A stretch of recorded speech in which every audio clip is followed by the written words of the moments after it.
In the soft glow of the setting sun, let us embark on an immersive journey back to the medieval era, a period that spanned from the 5th to the 15th centuries in Europe. From the fall of the Western Roman Empire to the dawn of the Renaissance, this epoch was rich in history and societal transformation. Today, we'll focus on the lives of women during this age, an often overlooked aspect of history that is nonetheless fascinating and deeply informative. As we delve into the lives of medieval women, we must first understand the societal foundations upon which their experiences were built. The Middle Ages were a time of feudalism, a hierarchical system where land was exchanged for service and loyalty. This social structure largely defined the roles and opportunities available to women. As our minds wander through the cobbled streets of a medieval town, we can sense the struggles and triumphs that these women experienced daily. In a typical feudal society, the king or queen reigned at the top, followed by the nobility, the knights, the clergy, and finally, the peasants. Women, irrespective of their social class, were legally considered subservient to the men in their lives, be they fathers, brothers, or husbands. This was a time when societal norms and expectations were deeply rooted in patriarchy, but it would be an oversimplification to assume that all women led lives of passive submission.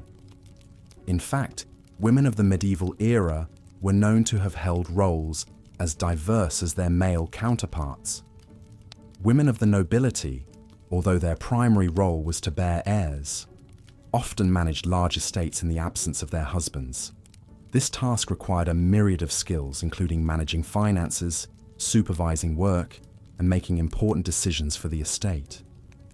As we imagine a noblewoman in her grand manner, we sense the weight of responsibility on her shoulders, the subtle strength in her gaze as she oversees her vast domain.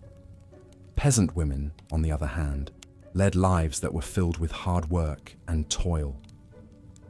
From sunrise to sunset, their days were spent tending to animals, cultivating crops, and taking care of their families. Their hands, coarse from relentless labor, bore the brand of their unwavering resilience. Despite the hardships they faced, these women found joy and satisfaction in their families and communities, in their shared meals and shared stories. Life was hard, but it was also filled with laughter, love, and the indomitable spirit of human resilience. Religion played a significant role in the Middle Ages, and this was no different for women.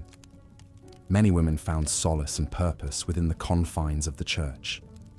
Some became nuns, dedicating their lives to prayer and service, while others were influential figures within their religious communities. The church provided a unique avenue for women to exercise power and influence, an opportunity that was scarce in other spheres of medieval society. Education was limited in the Middle Ages, and this was particularly true for women. However, it would be incorrect to presume that all medieval women were uneducated.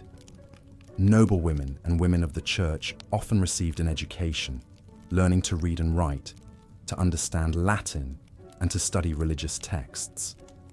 In contrast, peasant women were primarily educated in practical skills necessary for their daily lives. As we delve deeper into the intricacies of medieval women's lives, we begin to see the stark differences and surprising similarities with our own lives. The roles, responsibilities, and expectations placed upon them were shaped by their time. But at their core, these women were not so different from us. They loved, they struggled, they persevered, and they dreamed. They were mothers, daughters, wives, and sisters. They were leaders, workers, scholars, and believers. They were women of strength and heart who, in their own way, shaped the world we live in today. As the sun dips below the horizon and the stars begin to twinkle in the night sky, we leave the Middle Ages for now, with a newfound appreciation for the women who lived during this time. But our journey is far from over, as there are countless more stories to uncover. countless more women whose lives we will explore. For now, close your eyes and imagine the echoes of their laughter, the strength of their spirit, and the richness of their legacy. As you drift off to sleep, let their stories inspire you, comfort you, and remind you of the enduring power of the human spirit. As we continue our journey into the lives of women during the medieval period, let's delve into the societal structure and the roles women played in it. It is essential to note that the Middle Ages spanned a vast period, from the 5th to the 15th century, making it impossible to paint a comprehensive picture. However, we can make broad strokes to illustrate the general trends and realities. The societal structure during the medieval times was predominantly feudal. The king held the highest rank, followed by nobles, knights, and then peasants, who made up the majority of the population. Women's positions in this hierarchy were defined by their association with men, be it their father, husband, or son. As such, a woman's life and status were largely determined by her birth and marriage. Noble women held a position of relative privilege. They were often educated, although not to the extent of their male counterparts. Their education typically included reading and writing, but the primary focus was on managing a household, a skill deemed crucial for noble women. In the absence of their husbands, noble women were expected to run the manor, overseeing everything from food production to resolving disputes among the servants. Despite their responsibilities, they had little power in the political sphere and were often used as pawns in political alliances and marriages. Like noble women, the lives of peasant women were also dictated by their marital status. However, unlike their noble counterparts, peasant women engaged in hard labor. They worked in the fields, looked after livestock, cooked, cleaned, and cared for their families. Their workdays began at dawn and ended well after dusk, their tasks varying with the changing seasons. Life for women in towns and cities was slightly different. Women were involved in various trades and businesses, though they were often relegated to unskilled labor. Some women became alewives, brewing and selling ale, while others were bakers, spinners, or laundresses. Yet, women's work was often less valued compared to men's, and they typically earned less. However, there were exceptions. Some women defied societal norms and expectations, achieving notable success in their fields. For instance, women like Hildegard of Bingen, an abbess, writer and composer, and Julian of Norwich, a mystic, carved out unique roles for themselves, contributing to literature, music, and theology. They demonstrated that women, given the opportunity, could excel in spheres traditionally dominated by men. The church played a significant role in the lives of medieval women. Women were viewed through the lens of Christian doctrine, often framed as either saints or sinners. The church reiterated the idea of women being inherently sinful, drawing from the biblical story of Eve. This notion reinforced women's subordinate status, contributing to their marginalization. Nunneries offered an alternative to marriage, allowing women to lead a life dedicated to God. Although they were secluded from the wider society, nuns could receive an education and, in some cases, hold positions of authority. Marriage was an integral aspect of a woman's life during this period. It was less about love and more about economic and political alliances. Brides were often very young, and their husbands significantly older. Women had little say in choosing their partners. Once married, they were expected to bear children, preferably sons, to carry on the family name. Despite the harsh realities, women found ways to exert influence and express their individuality. They contributed to their communities, managed households, and raised children, ensuring the survival and continuity of society. Their strength and resilience are testament to their enduring spirit, a spirit that continues to inspire us today. As we close this section, Let's remember that the lives of women in the Middle Ages were not monolithic. They were shaped by a multitude of factors, including class, location, and individual circumstances. In the next part of our journey, we will explore the cultural aspects of women's lives, including fashion, art, and entertainment. Until then, let the echoes of the past lull you into a peaceful slumber as we continue to unravel the tapestry of history. As we delve further into the lives of medieval women, we come across the pivotal role they played in the domestic sphere. The realm of the home was not simply one of shelter and warmth, but an environment of intense labor and responsibility. Women in medieval times were the caregivers, the providers of food, clothing, and health. They were the educators, teaching their children the important skills for survival, and in some cases, even teaching them to read and write. In most households, the woman was the primary cook. Cooking was not merely a matter of heating food and serving it, but rather a complex process that involved growing, harvesting, preserving, and preparing food. Women planted and tended to the gardens, gathering fruits, vegetables, and herbs. They preserved food for the winter months, pickling, drying, and salting their harvests. They were also responsible for baking bread, a staple food in medieval diets. This task alone could take up a significant portion of a woman's day, as the dough needed to be kneaded, left to rise, and then baked in an oven that was heated by a wood fire. Clothing was another domain of women during medieval times. They would spin fiber into yarn, weave the yarn into cloth, and then sew the cloth into garments. This process was incredibly time-consuming, as every step was done by hand.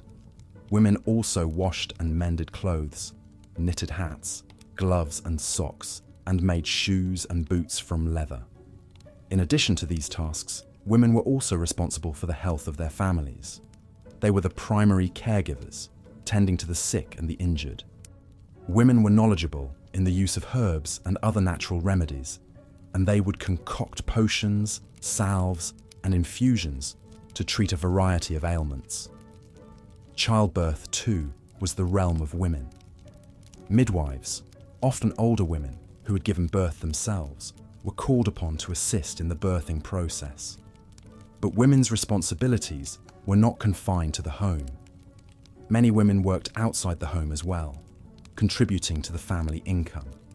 Women worked as brewers, bakers, alewives, and merchants. They ran inns, worked in mills, and operated breweries.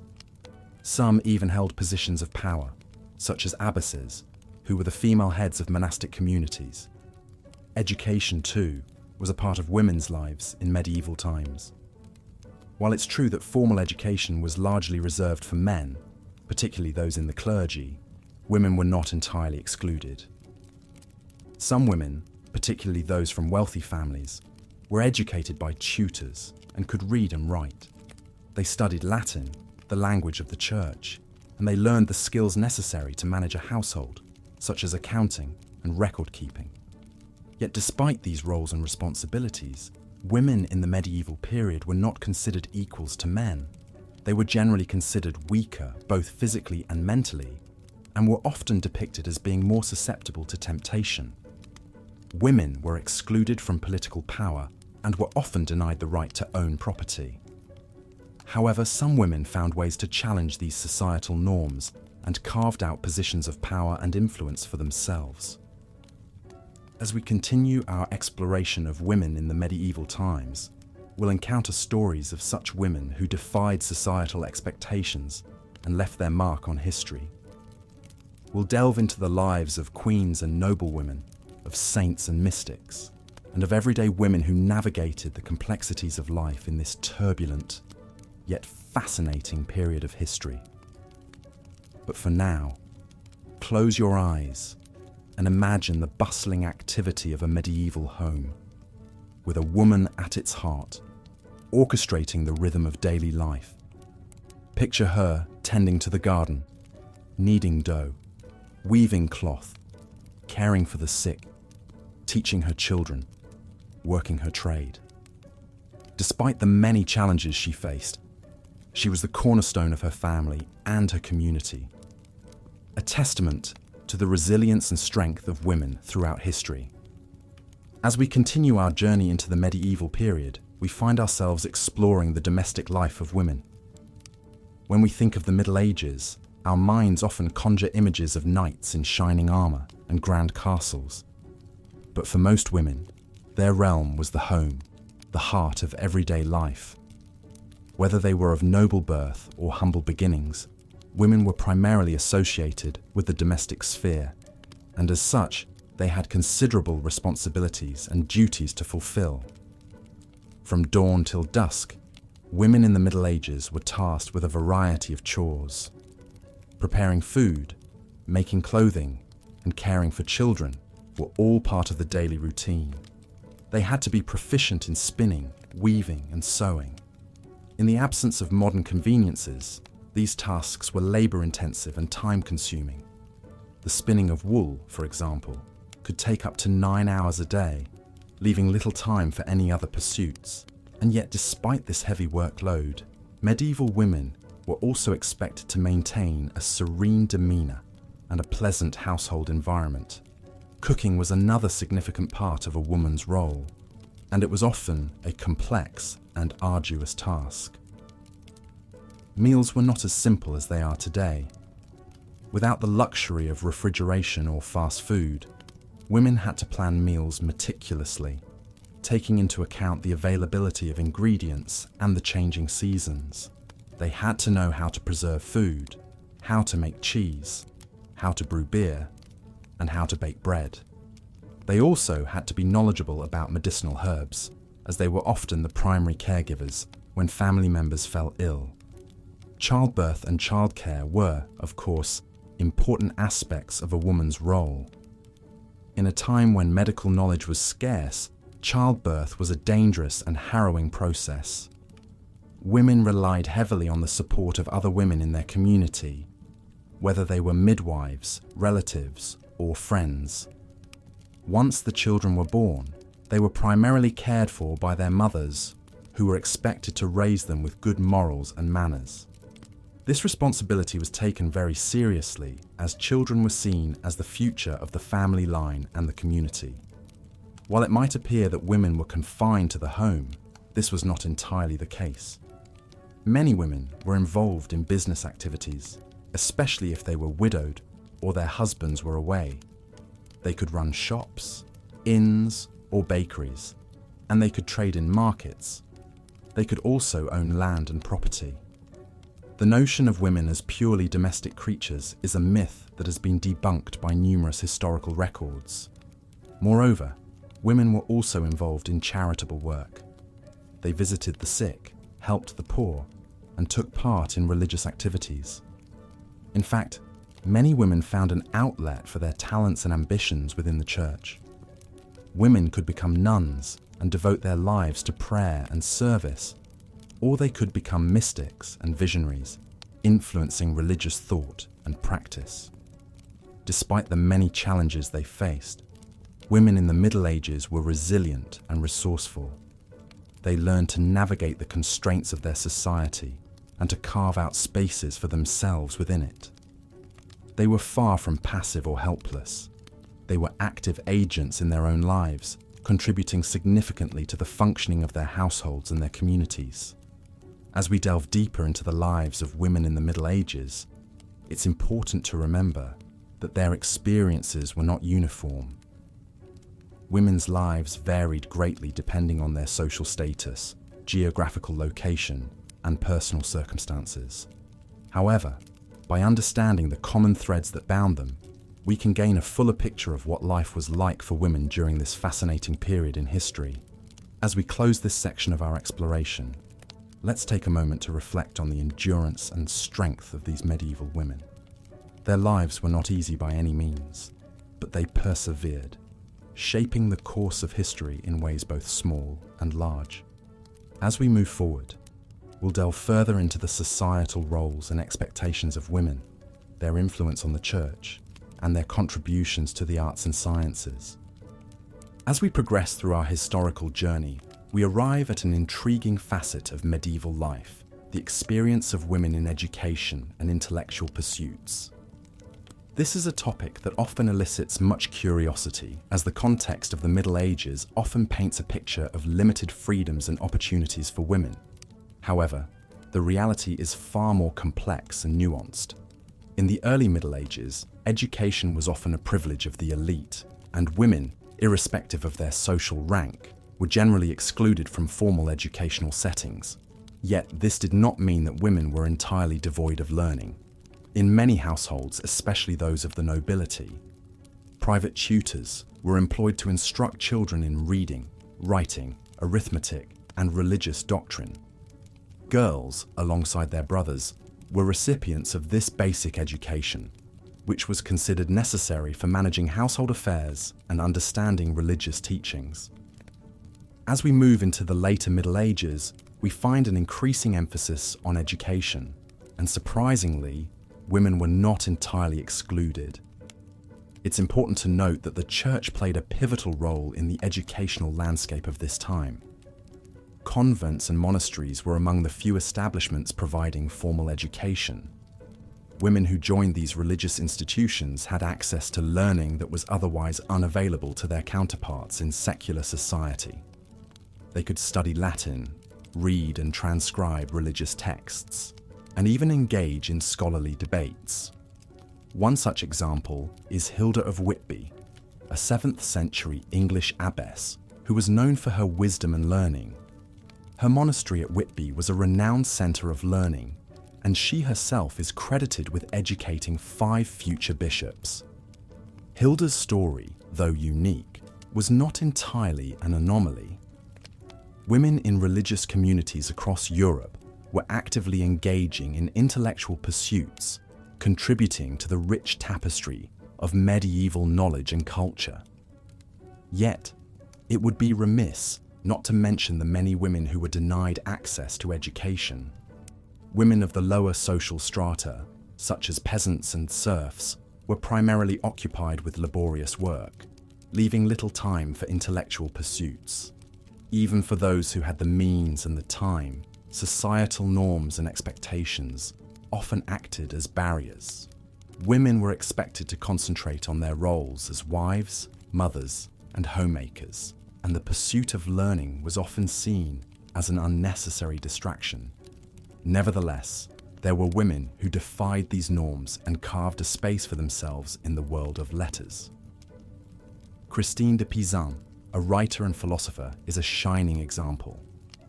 Born in late 14th century Italy, Christine was educated by her father and later moved to France. She is known for her writings on women's rights and her critiques of the misogynistic attitudes prevalent in her society.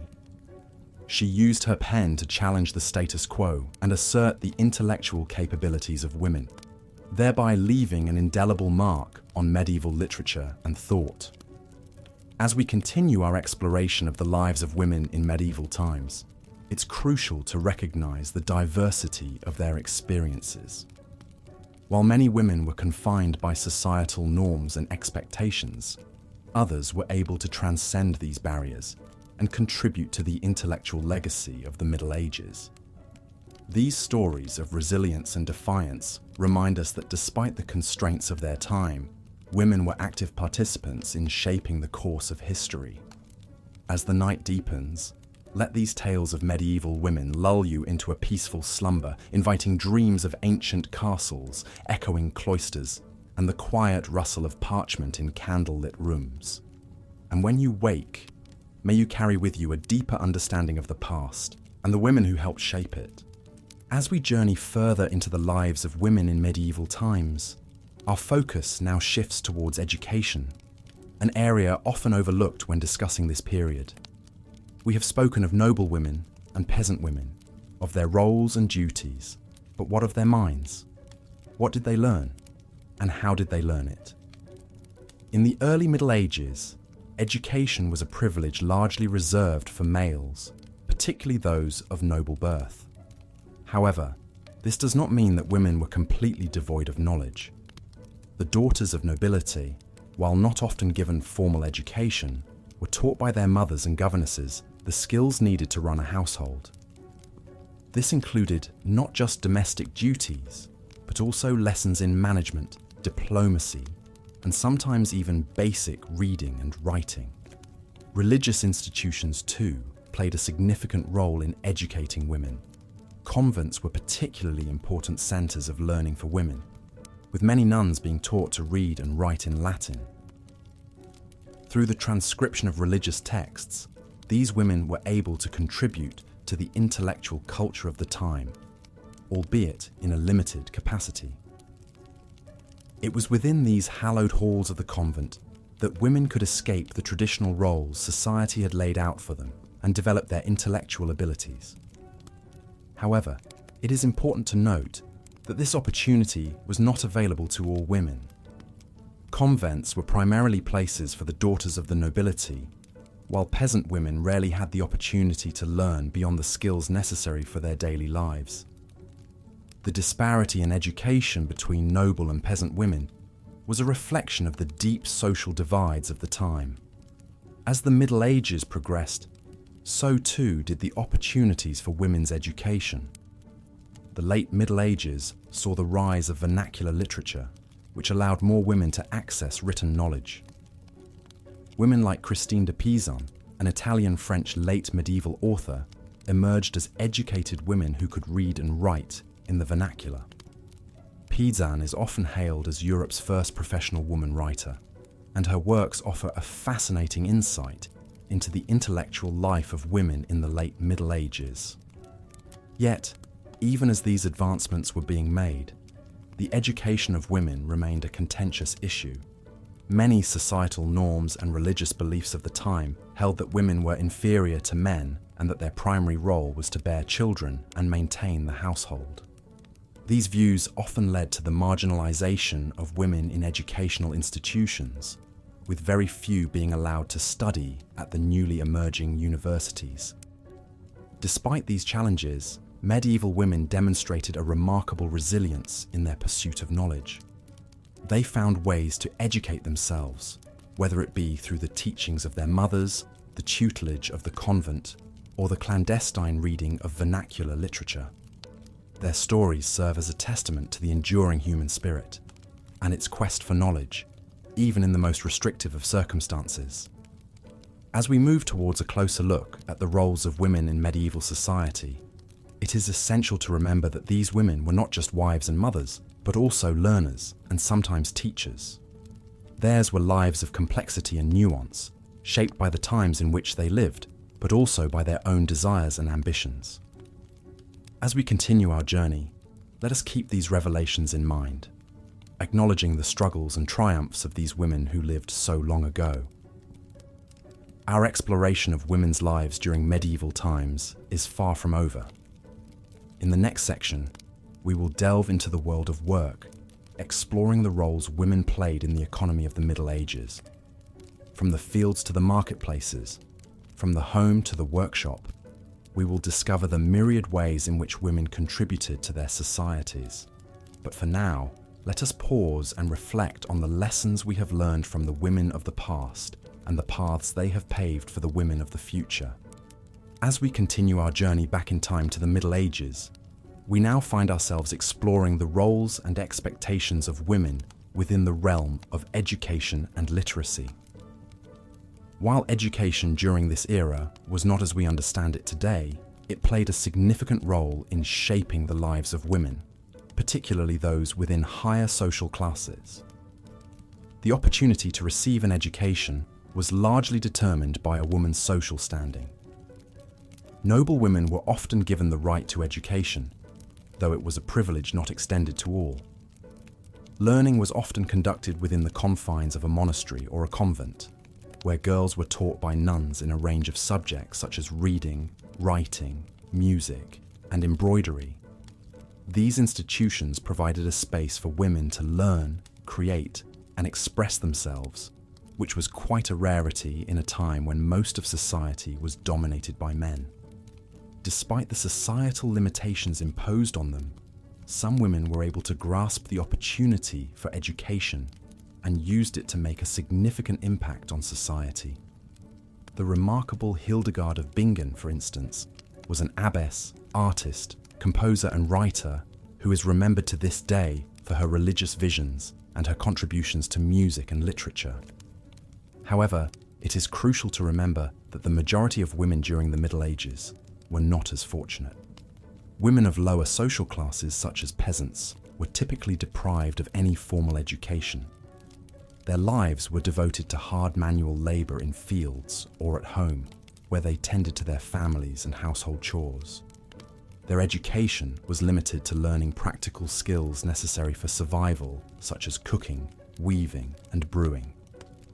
Literacy was another area where the divide between the social classes was starkly evident. While noble women may have had the opportunity to learn to read and write, this was not a common skill amongst the lower classes. Reading and writing were viewed as luxuries, available only to those in religious orders or the upper echelons of society. For peasant women, their illiteracy did not signify a lack of intelligence, but rather a reflection of the social norms and confines of their era. In stark contrast to this, there were women renowned for their intellect and literary contributions, like Christine de Pizan. Born in Italy and later moved to France, de Pizan was one of the first women to earn a living through writing. She penned numerous works on a variety of subjects, from romantic ballads to works of feminist literature. Her book, The Book of the City of Ladies, was a groundbreaking piece of feminist literature that defended women and their capacity for learning, challenging the misogynistic attitudes of her time. The Middle Ages also saw the rise of the Beguines, a community of religious women who lived in semi-monastic communities known as beguinages. These women were not nuns, nor were they tied to a specific religious order. They dedicated their lives to prayer and good works, often supporting themselves through various crafts or teaching. Many Beguines were well educated and literate, contributing to religious literature of the time. In the realm of education and literacy, it becomes clear that women in the Middle Ages navigated a complex array of societal norms and expectations.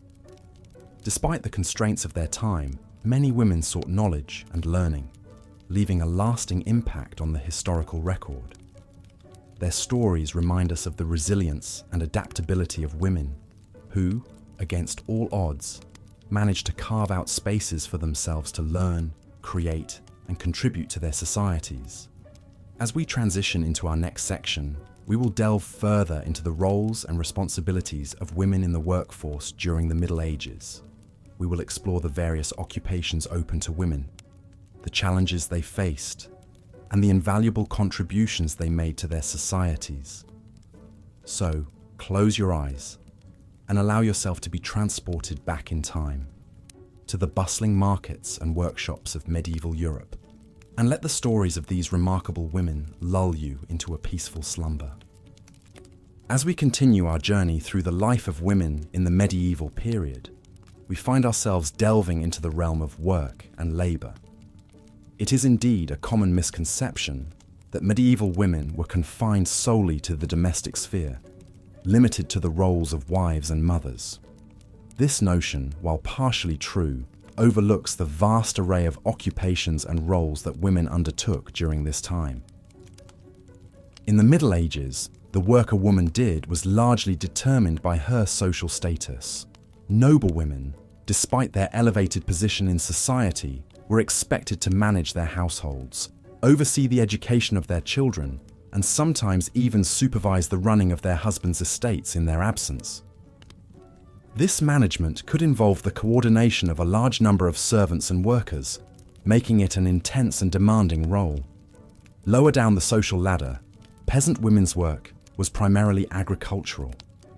In an agrarian society, the majority of the population lived and worked on the land. Women would have been involved in all aspects of food production, from planting and harvesting crops to managing livestock. They would also have been responsible for a multitude of domestic tasks, including cooking, brewing, spinning, weaving, and looking after the children. In towns and cities, women could sometimes be found working in a variety of trades. Records show that women worked as bakers, brewers, silk makers, and even blacksmiths. Some women even ran their own businesses, often taking over their husband's trade if he passed away. This was not always easy, however, as guilds often restricted women's participation in certain trades and professions. While many women did work, it's important to note that their work was often devalued compared to men's. They were frequently paid less than men for the same work, and their labour was often considered secondary to their duties as wives and mothers. This devaluation of women's work has persisted into the modern era, a reminder of the long history of gender inequality. Despite the constraints placed on them, women in the Middle Ages demonstrated remarkable resilience and ingenuity. They navigated a society that often limited their opportunities, carving out spaces for themselves in the world of work. They were essential contributors to the economy, the functioning of their households, and the well-being of their communities. Even in religious life, women found ways to contribute to society. Many women became nuns, dedicating their lives to the service of God. Within the confines of the convent, they could become scholars, teachers, nurses, and leaders. Some, like Hildegard of Bingen, became renowned for their intellectual contributions, writing works on theology, botany, and medicine. As we reflect on the lives of women in the Middle Ages, it's clear that they were far from passive figures. They worked hard, often under difficult conditions, to support their families and communities. Their stories remind us of the strength and resilience of women throughout history, inspiring us to continue striving for gender equality in our own time. In our next section, we'll explore another crucial aspect of life for medieval women: their roles within the family and their experiences of marriage and motherhood. We'll delve into the customs and expectations of medieval marriage, the responsibilities of wives and mothers, and the challenges they faced. As we do, we'll continue to shed light on the complex and often overlooked lives of women in the Middle Ages. As darkness fell across the medieval countryside, a chill would settle in the air, and the sounds of the day would taper off. The women of the household would retreat indoors, their day's work completed, and the family would gather around the hearth for a meal. It was a time for stories, for shared laughter, and for the comforting routine of family life. This was the backbone of medieval society, the basic unit of organization, and women were at its very heart. The meal would typically consist of hearty, simple fare, the product of the family's own labor. Bread, cheese, and ale were the staples, supplemented by whatever fruits, vegetables, or meats the season allowed. The women of the house would have spent a good part of the day preparing this meal, grinding grain, kneading dough, tending the fire, and stirring the pot. It was hard, physical labor, but it was also a deeply ingrained part of their lives, a rhythm they knew as well as their own heartbeat. After the meal, the family might gather around the fire for a time of storytelling and music. The tales they told were rich and varied, drawn from a deep well of tradition and folklore. Women played a crucial role in this oral tradition, passing down stories from one generation to the next, preserving the collective memory and wisdom of the community. They were the keepers of the cultural flame, the guardians of the community's shared identity. Despite the hardships and limitations of their lives, many women in the Middle Ages found ways to exercise agency and assert their individuality. Some became skilled artisans, producing beautiful textiles, pottery, and other goods. Others became healers, using their knowledge of herbs and natural remedies to treat the sick and injured. Still others became nuns, devoting their lives to spiritual pursuits, and often gaining a measure of freedom and autonomy not available to their secular counterparts. Indeed, the convent was one of the few places in medieval society where a woman could receive a formal education. The nuns would learn to read and write, to study the scriptures, and to engage in theological debates. They would also learn practical skills like gardening, brewing, and bookbinding. In a world where women's roles were largely defined by their relationships to men, the convent offered a different path, a chance to live a life of the mind and the spirit. But even for those women who remained in the secular world, there were opportunities for learning and intellectual growth. Women often played a key role in educating their children, passing on their own knowledge and skills. They might also learn from their husbands, fathers or brothers, picking up bits and pieces of their trade or craft. And in some cases, women might even take over a family business after the death of their husband, demonstrating their competence and capability in a very public way. Yet for all their strength and resilience, women in the Middle Ages also faced considerable challenges. They were often seen as inferior to men, both physically and intellectually, and their roles were largely confined to the domestic sphere. They had few legal rights, and their social status was largely dependent on their husband or father. In times of conflict or crisis, they were often the ones who suffered most, bearing the brunt of war, famine, and disease. But through it all, women in the Middle Ages showed a remarkable capacity for endurance and adaptability. They found ways to navigate the constraints of their society, to carve out spaces for themselves, to assert their own identity and agency.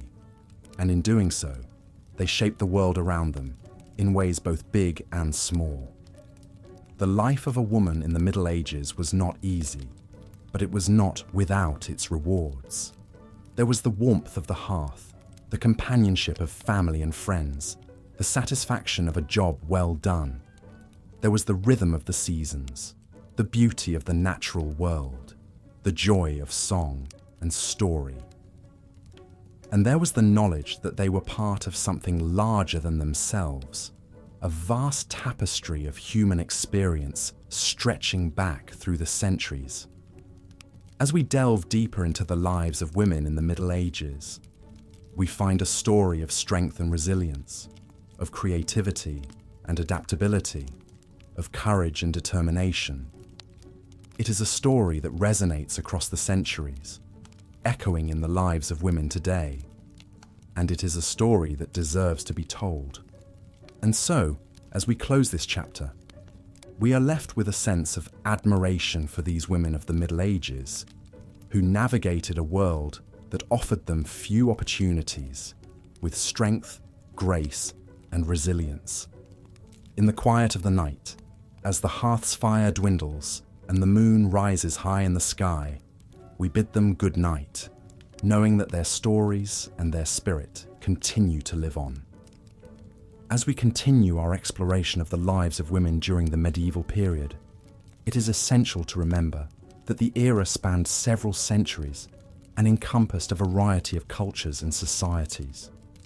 So, it is not a one-size-fits-all narrative. Nonetheless, there are common threads and experiences that tie together the life stories of women in this time. In the previous section, we delved into how women's lives were dictated by their social status and the roles they played within their families. Now, let's turn our focus towards the experience of women in the realms of education and intellectual life. Education in the Middle Ages was a privilege enjoyed by few, and fewer still were the women who could access it. That is not to say women were entirely excluded from intellectual pursuits. The avenues for women's education were largely tied to their social status and the institutions available to them. Noblewomen, for instance, were often educated within their households. They were taught the necessary social graces and skills befitting their status, such as managing a household, embroidery, music, and sometimes even reading and writing. These were considered the acceptable areas of knowledge for a woman of noble birth, focused on ensuring she could run a household efficiently and be a gracious hostess. The church also played a significant role in women's education. Convents were among the few places where women could receive a more comprehensive education. Girls sent to convents, usually those from noble families, would learn to read and write. They would be taught Latin, the language of the church, and some even studied philosophy, theology, and the sciences. These women, known as nuns, often produced works of literature, art, and music that have survived to this day. Consider the case of Hildegard of Bingen, a German nun of the 12th century. She was a polymath who made contributions to music, theology, natural science, and philosophy. She wrote visionary works and composed liturgical songs, marking her as one of the most remarkable figures of the Middle Ages. However, the intellectual life of women in the Middle Ages was not confined to the nobility or the church. In towns and cities, women could be found in various professions, including teaching. Schools attached to cathedrals and monasteries sometimes employed women as teachers. Although these schools primarily catered to boys, they occasionally admitted girls, providing another avenue for women's education. In addition to formal education, women also engaged in intellectual pursuits through informal means. Storytelling and folk wisdom passed down from generation to generation carried the collective knowledge of women. They knew about medicinal herbs, childbirth techniques, and practical solutions to everyday problems. This knowledge, though not recognized as formal education, was critical in the functioning of households and communities. Despite these opportunities, it is important to note that the majority of women during the medieval period remained uneducated. Literacy rates among women were significantly lower than among men. The prevailing societal norms and limitations placed on women's access to education played a significant role in this disparity. Yet, the women who defied these norms and pursued education often left a lasting impact. Their contributions to literature, science, philosophy, and other fields of knowledge are testaments to their intellectual capabilities and resilience. They carved out spaces for themselves in a world that often sought to limit them, leaving a legacy that has endured through the centuries. As we close this section and prepare to journey further into the world of medieval women, let us remember these women, their stories, and their indomitable spirit. It serves as a reminder of the potential that lies within each individual, waiting to be nurtured and expressed, regardless of the constraints of their time. In the next section, we shall explore the roles and experiences of women in the workforce during the medieval period, a topic that offers further insight into the diverse experiences of these women. So, as your eyes grow heavy and your body relaxes into the comforting embrace of your bed, allow the tales of these extraordinary women to accompany you into the realm of dreams, where perhaps you might meet them in the grand tapestry of history. It's a common assumption that all medieval women, regardless of their social rank or geographical location, lived lives of confinement and hardship, devoid of any semblance of power or influence. However, this blanket portrayal doesn't wholly represent the reality of women's experiences during the Middle Ages. While it's true that societal norms and religious doctrines often undermined their status, women, in various capacities, found ways to navigate these constraints, demonstrating resilience and resourcefulness. In the realm of work, women were involved in a variety of occupations. They were not solely confined to the domestic sphere, as is often depicted. Indeed, some were engaged in tasks directly related to the home and family, such as cooking, cleaning, and child rearing. But many women also contributed economically to their households. They worked in fields, tended to animals, and helped to manage family businesses. In urban settings, women could be found in a range of professions, from brewing and baking to weaving and midwifery. Some even ran their own businesses, a testament to their entrepreneurial spirit. In the higher echelons of society, noble women held positions of considerable power and influence. They managed large estates, oversaw the household staff, and in the absence of their husbands, they could exercise power as regents, governing in their stead. Some queens, such as Eleanor of Aquitaine and Matilda of Tuscany, are renowned for their political acumen and leadership skills, proving that women were more than capable of ruling in a male-dominated world. Education, though not universally accessible, was not entirely out of reach for women either. In monastic communities, nuns received instruction in Latin, scripture studies, and sometimes even sciences, making these institutions important centers of female learning. In aristocratic families, girls were taught by private tutors, gaining knowledge in languages, music, and literature.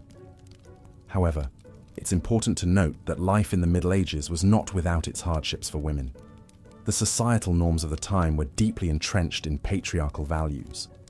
Women were seen as inferior to men, both physically and mentally, and were expected to be obedient and subservient. This was reflected in the legal system, where women had limited rights. For instance, they could not hold public office, and their ability to own and inherit property was restricted. Religion, too, played a role in shaping women's lives. The teachings of the Church placed women in a subordinate position, emphasizing their roles as wives and mothers. The concept of original sin, tied to the biblical figure of Eve, was used to justify their lower status. However, religion also provided avenues for female empowerment. Many women found solace and purpose in religious life, becoming nuns or joining lay religious communities. Figures like Hildegard of Bingen and Julian of Norwich used their religious devotion as a platform to express their thoughts and ideas, making significant contributions to theology and literature. The reality of medieval women's lives was one of contrast and complexity. They faced numerous barriers and challenges, but they also demonstrated resilience, adaptability, and ingenuity. They worked, learned, ruled, and created, leaving their mark on the world in ways that continue to resonate today. Their stories remind us that, even in the face of adversity, women have always found ways to carve out spaces of autonomy and influence. As we delve deeper into the lives of medieval women, we uncover a rich tapestry of experiences that challenge our preconceived notions. From the humblest peasant to the most powerful queen, from the devout nun to the skilled artisan, each had a unique story to tell, a testament to the diverse roles and contributions of women during this period. Through exploring these narratives, we gain a more nuanced understanding of the medieval world, one that recognizes and celebrates women's integral role in shaping history. As we delve deeper into the realm of medieval women's lives, it becomes clear that their roles and responsibilities were largely determined by their social status.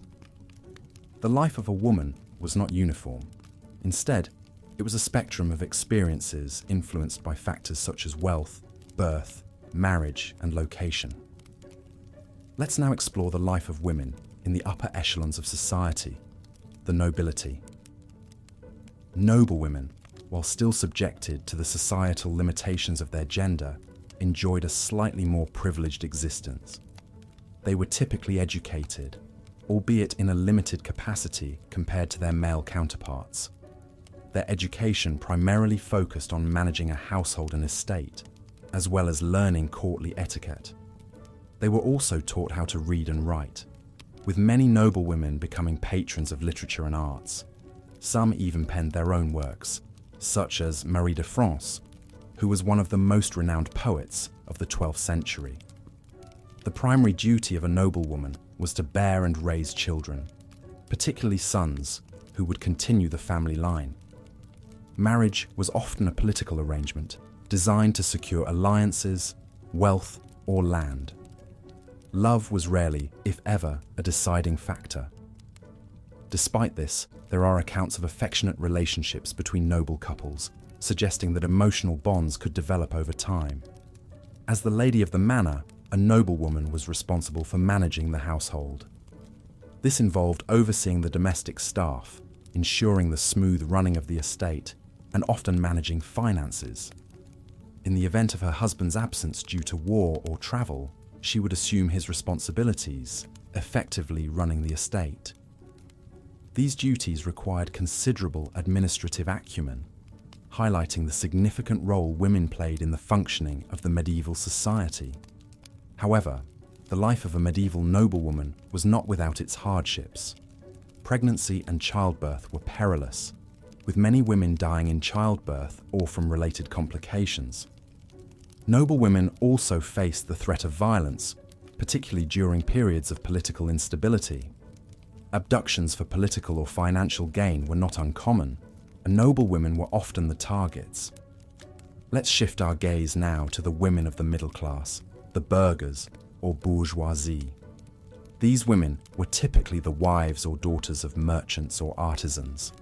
Like noblewomen, their primary role was to run the household and raise children. However, they were also heavily involved in their husbands' businesses. They could be found selling goods in the market, keeping the accounts, or even running the business in their husband's absence. Education was less common amongst middle-class women, but literacy rates were higher than those of peasant women. Middle-class women also had opportunities to work independently. There were guilds for various trades, and women could become members, allowing them to work as professionals. Some women became successful in their own right, such as Marjorie Kemper, an English mystic and author, and Julian of Norwich, an anchoress, and one of the first women to write a book in English. Peasant women, on the other hand, had a markedly different existence. Their lives were dictated by the seasons and the demands of the land. They worked long hours in the fields, tended to animals, and managed the household. Despite the grueling nature of their work, peasant women had little social or economic freedom. Their lives were often characterized by poverty and hardship.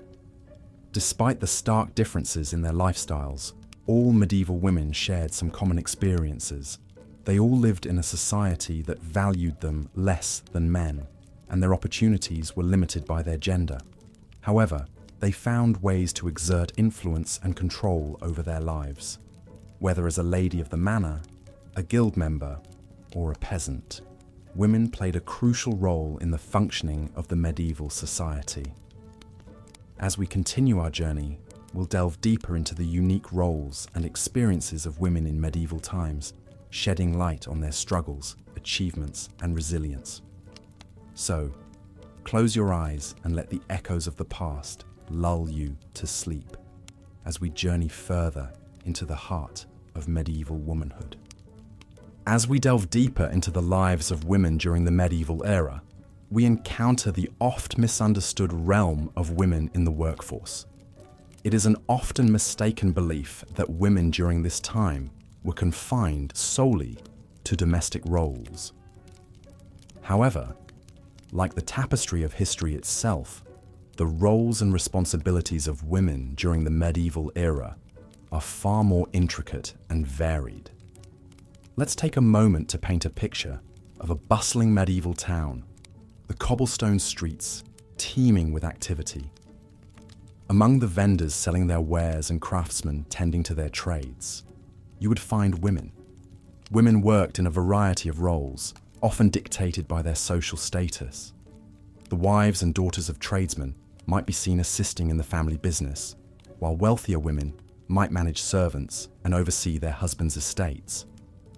Lower-class women often worked alongside their husbands in the fields or tended to animals. The physical strain was hard, but these tasks were necessary for survival. Women also found employment in domestic service, particularly in the homes of the wealthy. They would perform a variety of tasks, from cooking and cleaning to nursing and child rearing. For women of the middle class, the roles were slightly different. Many of them worked in trades and businesses. They were spinners, dyers, bakers, brewers, and even blacksmiths. Some ran their own businesses, such as alehouses, inns, or shops. In fact, a widow could inherit her husband's business and run it herself, a surprising level of independence for the time. Even in the upper echelons of society, Noble women had responsibilities beyond simply maintaining their appearance. They were expected to manage the household and its servants, oversee the education of their children, and often run the estate in their husband's absence. They also played a significant role in social and political networking, influencing their husband's business dealings and political decisions. The sphere of religion also offered opportunities for women. Becoming a nun was a respected career choice, often pursued by women seeking education or spiritual fulfillment. In the monastery, they could gain literacy and learn various skills. Some nuns became scribes, illuminating manuscripts, while others served as nurses or teachers. It wasn't unusual for a woman to rise to a high rank within the religious institution, such as an abbess, who had considerable power and influence. Despite these roles, it is important to note that women's work was often undervalued compared to men's. They were often paid less for the same work, and their contributions were frequently overlooked or minimized in historical records. However, this should not diminish the fact that women were an integral part of the medieval workforce, contributing to their family's income and the economy of the town or city. In addition to labor, women also played a crucial role in the reproduction and maintenance of the social order. Marriage was primarily an economic and political arrangement, often arranged by families to secure alliances, consolidate wealth, or gain social status. Women were generally expected to obey their husbands, bear and raise children, and maintain the household. However, they also had certain legal protections and could own property, and in certain circumstances, they could seek separation or divorce. Despite the challenges and constraints they faced, women in the medieval ages found ways to exert influence and assert their agency. They worked, they managed, they created, and they endured. Their lives were far from easy, but they were not merely passive observers of their fate. They were active participants in their world, shaping and being shaped by the forces of history. As we continue our journey through the medieval era, we will see more of how women navigated the complexities of their time, finding strength and resilience in the face of adversity. The tapestry of history is rich and complex, and the threads woven by the women of the medieval era are a vital part of that intricate design.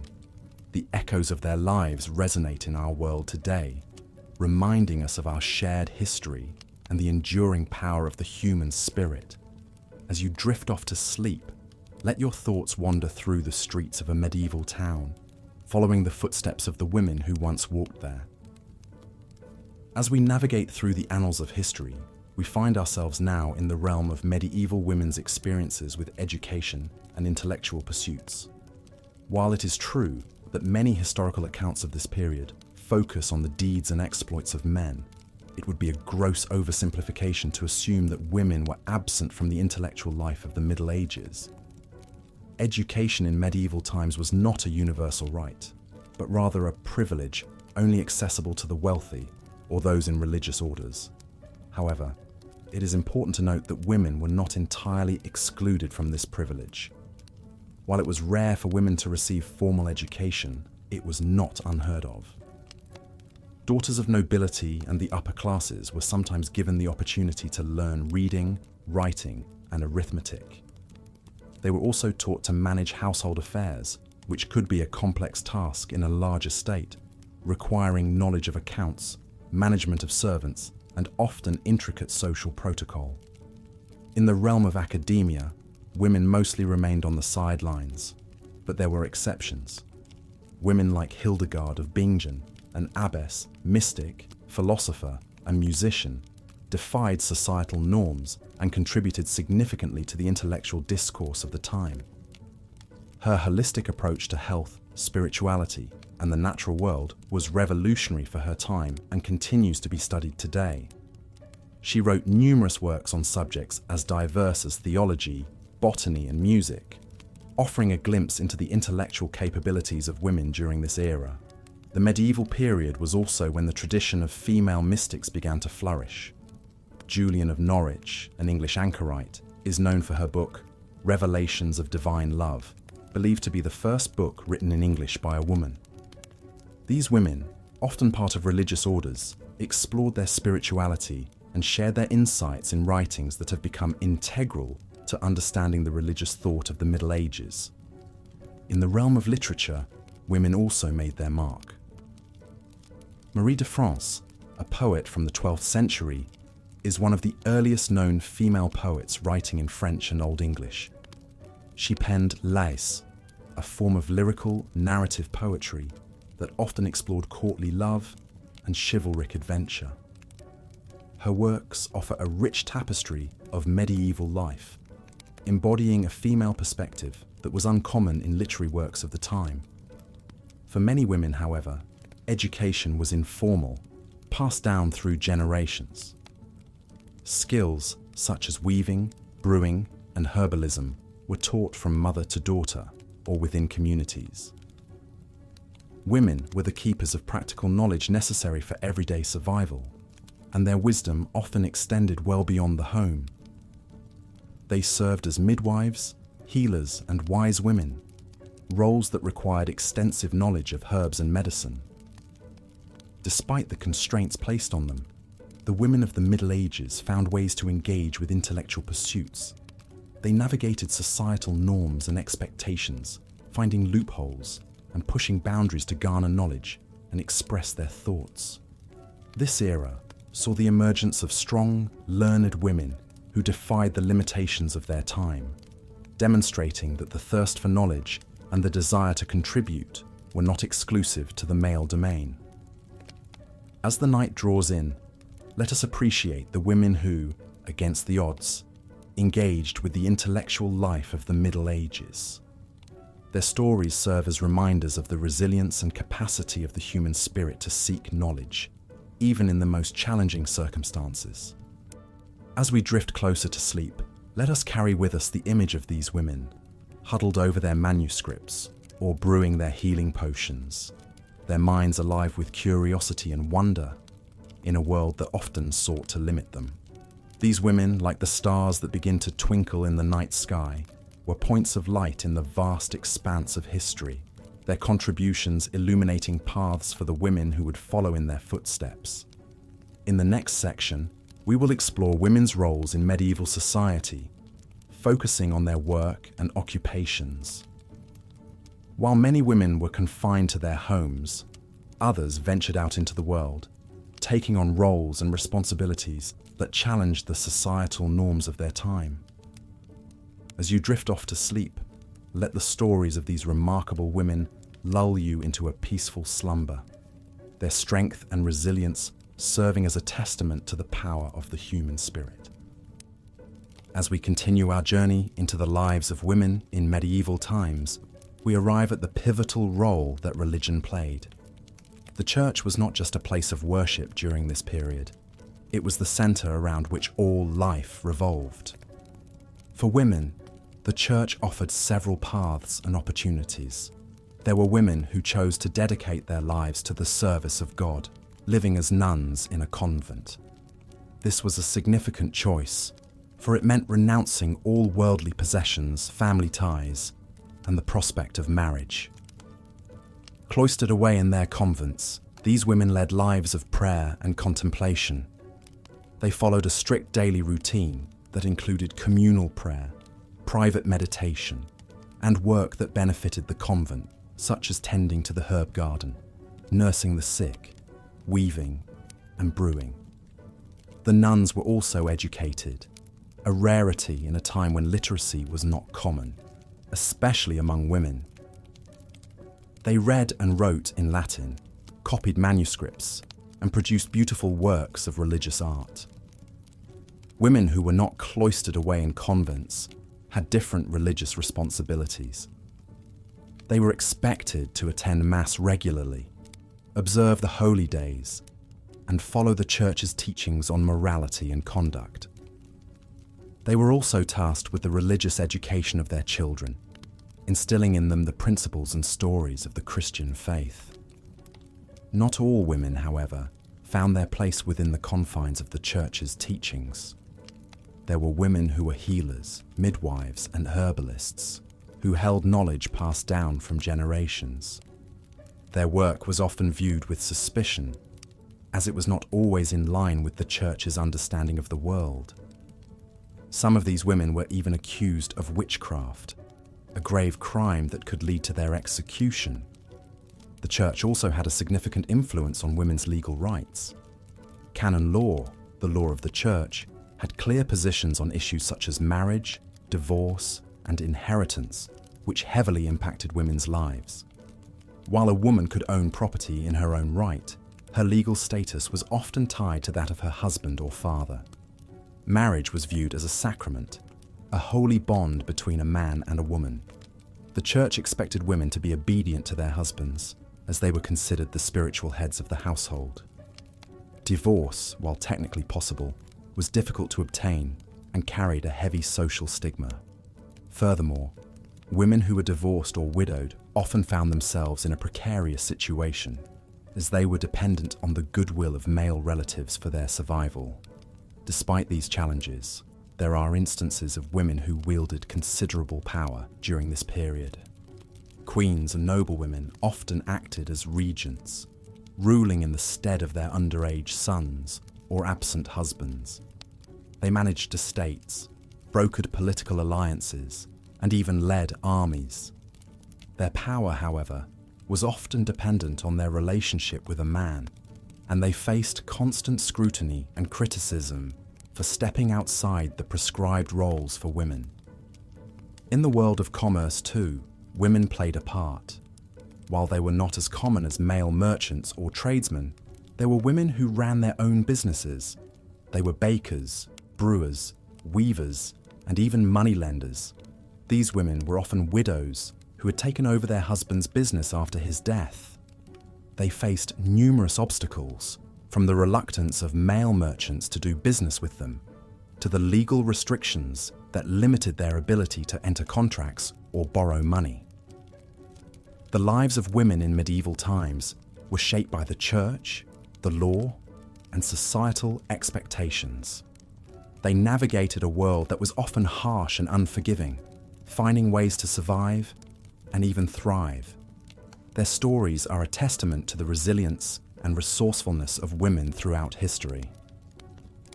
As we peel back the layers of the medieval world, we find a rich tapestry of lives lived with courage and conviction. With the passing of time, the societal norms and regulations of the medieval age began to evolve, and women found themselves shouldering a different set of expectations. The later Middle Ages saw the emergence of a new kind of woman, one who was not confined to the home but was instead engaged in various economic activities. In this era, we witness the rise of women as shopkeepers, bakers, brewers, and even as moneylenders. Although these roles were still rather limiting, they did provide women with a certain degree of financial independence.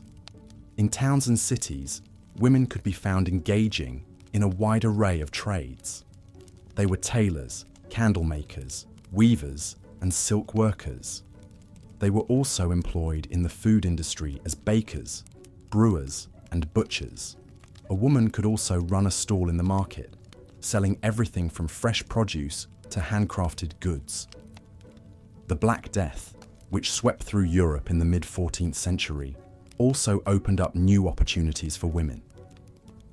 With so many lives lost, labor was in high demand, and women stepped in to fill the void. But this increased participation in economic activities did not alter the traditional perception of women as fundamentally inferior beings. Despite their contributions, women were still subjugated, and their work was often undervalued. In many cases, women were paid less than men for doing the same work. They were often subjected to discriminatory laws and practices. For instance, if a woman were to commit a crime, her husband would be held responsible for her actions. One of the most fascinating phenomena of the later Middle Ages is the emergence of women as moneylenders. With their husbands off fighting in wars or on crusades, women were left in charge of the family's finances. They would lend money to those in need, charging interest on the loans. This practice not only provided women with a source of income, but also granted them a certain degree of power within their communities. However, these women were often the target of criticism and suspicion. They were seen as shrewd and manipulative, and their activities were regarded with distrust. In addition to their economic roles, women also played crucial roles in the religious life of the Middle Ages. Many women joined religious orders, becoming nuns, and dedicating their lives to prayer and service. Some women even founded their own religious communities, such as Hildegard of Bingen and Clare of Assisi. These women were revered for their sanctity and wisdom, and their writings have had a profound impact on Christian theology. Yet, even within the church, women were subjected to discrimination. They were barred from holding positions of authority and were often relegated to roles that kept them in the background. Despite this, some women managed to rise above these restrictions and make their voices heard. Julian of Norwich, for instance, was a mystic and theologian whose writings have had a lasting impact on Christian thought. Towards the end of the Middle Ages, the status of women began to decline. The advent of the printing press, for instance, resulted in the loss of many jobs traditionally held by women. The Reformation also brought about a shift in societal attitudes towards women. The ideal of the obedient, submissive wife became more prevalent, and women were increasingly confined to the home. Yet, despite these setbacks, women continued to play vital roles in society. They were mothers, wives, and workers. They contributed to the economy and to the spiritual life of their communities. They faced adversity with resilience and tenacity, and though their stories are often overlooked, they are an integral part of the rich tapestry of the Middle Ages. Indeed, the lives of women in the Middle Ages were shaped by a complex interplay of societal norms, religious beliefs, and economic realities. Their experiences were varied and diverse, reflecting the multifaceted nature of medieval society. From the noblewoman in her castle to the peasant woman in her field, from the nun in her convent to the merchant woman in her shop, each woman had her own unique story to tell. And though they lived in a time of great hardship and inequality, these women found ways to assert their agency and make their mark on the world. As we continue our journey into the fascinating realm of the Middle Ages, we delve into the topic of education and learning for women. It's important to remember that our understanding of these times is often skewed by the lack of written records from women themselves. Most of what we know comes from religious texts, legal documents, or accounts written by men. Despite these limitations, historians have gleaned a remarkable understanding of women's education during the medieval period. Contrary to common belief, women were not entirely excluded from learning, but their access to education was heavily influenced by their social status and the attitudes of the time. In the early Middle Ages, the church was the primary provider of education. Monastic schools, run by monks and nuns, were the primary centers of learning.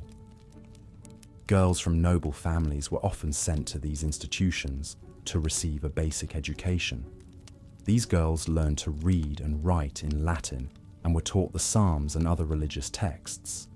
However, their education was not solely focused on the spiritual. They were also taught practical skills such as weaving and embroidery, which were deemed suitable for women. As we move into the High Middle Ages, the rise of universities dramatically changed the landscape of education. While these institutions were overwhelmingly male-dominated, women were not entirely barred from these seats of learning. In fact, there are records of a few women who were able to defy societal norms and receive a higher education. These were exceptional cases and often required extraordinary circumstances, such as the support of a powerful male relative or the willingness to live a life of celibacy. For the majority of women, however, education was a more domestic affair. Girls were taught by their mothers and other female relatives, learning the skills needed to run a household. They learned to spin and weave, to preserve food and brew ale, to manage servants and oversee the family's finances. These skills were not deemed less important than the academic knowledge taught in schools. In fact, in many ways, they were considered more valuable, as they directly contributed to the survival and prosperity of the family. Education for women was not just about learning practical skills, but also about understanding societal norms and expectations. Women were taught their place in society and the behaviors expected of them. In particular, they were taught the virtues of chastity, obedience, and silence. These lessons were reinforced through religious teachings, which emphasized the importance of these virtues for women. However, despite these restrictions, women found ways to express themselves and contribute to society. They found creative outlets in the arts and crafts, in the writing of letters, and the creation of household goods. Some women became influential figures in their communities, using their knowledge and skills to shape societal norms and values. In cities, women had more opportunities for learning and self-expression. They could join guilds, which provided a sense of community and offered opportunities for learning and advancement. Some women even became successful business owners, managing their own shops and trading goods. These women were often widows who had inherited their husband's business, but there were also cases of unmarried women or wives who ran businesses independently of their husbands. As we conclude this section, it's important to remember that while the Middle Ages were a time of restrictions and limitations for women, they were also a time of resilience and adaptability. Women found ways to navigate the constraints of their society, using their knowledge and skills to carve out a place for themselves. They may not have had the same opportunities as men, but they were not passive observers of their own lives. They were active participants, shaping their world and leaving a legacy that continues to inspire us today. As we settle into a comfortable silence, let the soothing rhythm of history lull you into a peaceful sleep. We will continue our journey into the lives of medieval women in the next section, exploring their roles in religion and spirituality. Until then, let the tales of these resilient women inspire dreams of strength and perseverance. Good night. As we delve deeper into the lives of medieval women, we cannot overlook the significant role they played in the religious sphere. The church was a fundamental institution during the Middle Ages, and for women, it offered some of the few opportunities for literacy, influence, and a degree of independence. In this context, it's essential to highlight the lives of nuns. The convent was one of the few places where a woman could receive an education. Here, they not only learned to read and write, but could also study theology, music, and the sciences. Nuns became scribes, illuminating manuscripts with delicate precision and artistry. Some of the most beautiful medieval manuscripts we have today are the work of these devout women. In contrast to the limited opportunities outside, the convent provided a degree of freedom. As nuns, women could hold positions of authority, become abbesses, and manage large estates. They could exercise a degree of power and control that was often denied to their secular counterparts. However, this life was not for everyone. The vows of poverty, chastity, and obedience that nuns took were demanding. The strict discipline and the austere lifestyle could be harsh and unyielding. But for some women, the spiritual rewards outweighed the physical hardships. These women found in the convent a sanctuary from the challenges of the world outside. It is also worth mentioning the Beguines, a lay religious movement that emerged in the 12th century. These were women who lived in semi-monastic communities, dedicating their lives to prayer and charitable works, without taking formal vows. The Beguines were particularly active in the Low Countries and Germany, and their communities, known as beguinages, provided an alternative to marriage or the convent for many women. On the other hand, women also played a crucial role in promoting religion in the domestic sphere. As wives and mothers, they were responsible for the spiritual well-being of their households. They taught their children the rudiments of the faith, ensured their families attended Mass, and observed the necessary religious festivals and fasts. In a more mystical sense, the Middle Ages also saw an upsurge in female mystics and visionaries. Women like Julian of Norwich, Marjorie Kempe, and Hildegard of Bingen have left us with some of the most profound and moving accounts of religious experience from this period. Their writings offer us a deep insight into the spiritual lives of medieval women. Yet, even within the church, women faced limitations. They could not become priests or bishops, and their voices were often marginalized. Women who stepped outside of the traditional boundaries could face harsh consequences. For instance, Marguerite Porete, a Béguine from northern France, was burned at the stake for heresy in 1310. Overall, the church offered both opportunities and constraints for medieval women. It provided an avenue for education and a measure of independence, yet it could also reinforce societal expectations and limitations. However, despite these restrictions, many women found ways to shape their religious lives, carving out spaces for spiritual expression and leadership. In the next section, we will explore the roles women played in the economy and the professions during the Middle Ages. We'll delve into the world of alewives, midwives, and merchant women, illuminating another facet of women's lives during this period. As you drift into sleep, let the stories of these remarkable women linger in your thoughts, painting a vivid picture of a world that was both challenging and full of possibilities. As our journey through the Middle Ages continues, let us focus on the intricate tapestry of women's lives during this period, a narrative as rich and varied as the medieval era itself. Women's roles were as diverse as the castles dotting the landscape, from noblewomen to peasants, from the cloistered life of the convent to the bustling streets of medieval cities. One of the defining aspects of life for women in the medieval period was marriage, a social institution that shaped their destiny in profound ways. For noble women, marriage was often a political tool used to secure alliances between powerful families. These women were typically married off at a young age, sometimes as young as 12, which was the legal age for marriage during the Middle Ages. These marriages were not based on love or attraction, but on the strategic interests of their families. They were expected to bear children, particularly sons, to continue their husband's lineage and to manage the household, which in the case of noble families could be as large and complex as a small village. Conversely, peasant women married a bit later, typically in their late teens or early 20s. Their marriages were more likely to be based on mutual consent and economic considerations. A peasant woman would usually marry a man from her own social class, and their life together would be centered around the grueling work of maintaining a subsistence-level existence. These women worked alongside their husbands in the fields, tended to animals, maintained the home, and took care of children. Despite the relative freedom peasant women had in choosing their husbands, their lives were far from easy. The daily grind of life in the Middle Ages was harsh and unrelenting.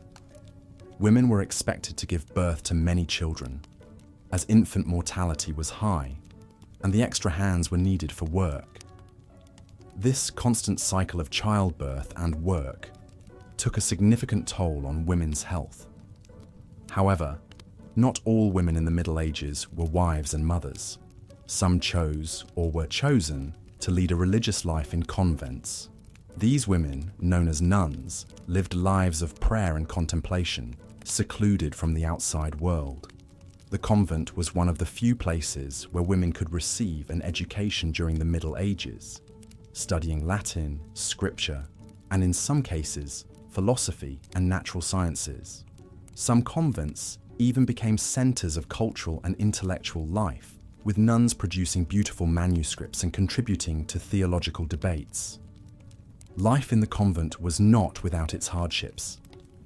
Nuns took vows of poverty, chastity, and obedience, renouncing worldly pleasures and dedicating their lives to God. They lived in communal dormitories known as dormitories, prayed several times a day, and performed manual labor.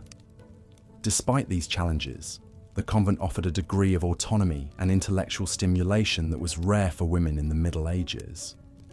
Within the bustling medieval cities, women played a crucial role in the economic life of the community. They were integral in trades such as brewing, baking, and textile production.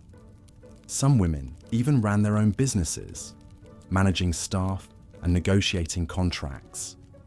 Despite the many restrictions placed on women during the Middle Ages, these examples hint at the diverse roles women played and the spaces they carved out for themselves. Their lives were shaped by the social, economic, and religious norms of the time, but within these constraints they were able to exert influence and shape their own destinies. As we continue to delve deeper into the intricate tapestry of women's lives in the Middle Ages, we will uncover more about their roles, their challenges, and their triumphs. From noblewomen to peasants, from nuns to city dwellers, each had a unique story to tell. Each left a mark on the world they inhabited. So let's allow the gentle rhythm of their lives lull us into a deeper understanding of their world. And in doing so, may we find a peaceful slumber. In the Middle Ages, women were largely defined by their roles in society, often associated with their marital status or their religious affiliation. Marriage was a fundamental aspect of a woman's life, with most girls being betrothed by the age of 12 or 13. Betrothals were similar to modern-day engagements, but with a greater degree of commitment. They were legally binding contracts that could only be broken under very specific circumstances. Once betrothed, a woman would move in with her husband's family and begin to learn the duties and responsibilities of a wife. Marriages during this time were often arranged for economic or political reasons. Love was not considered a prerequisite for marriage, and romantic affection was often viewed with suspicion. However, it's important to note that this did not mean love and affection were absent from medieval marriages. There are numerous historical accounts and pieces of literature from this period that demonstrate genuine affection and even passion between husband and wife. It was within the confines of marriage that women often held the most power and influence. They were expected to manage the household, which included overseeing the servants, maintaining the family's finances, and ensuring the welfare of the children. In the absence of their husbands, women could act as their representative in legal and financial matters. This gave them a certain amount of autonomy and authority, albeit within a very restricted scope. However, not all women were destined for marriage. Some chose to enter religious life, becoming nuns or abbesses. Life in a convent offered an alternative to the traditional roles of wife and mother, providing women with an opportunity for education and spiritual development. Despite the strict rules and regulations that governed convent life, many women found a degree of freedom and autonomy within the cloistered walls that was not available to them in the outside world. The Middle Ages also saw the rise of the female mystic.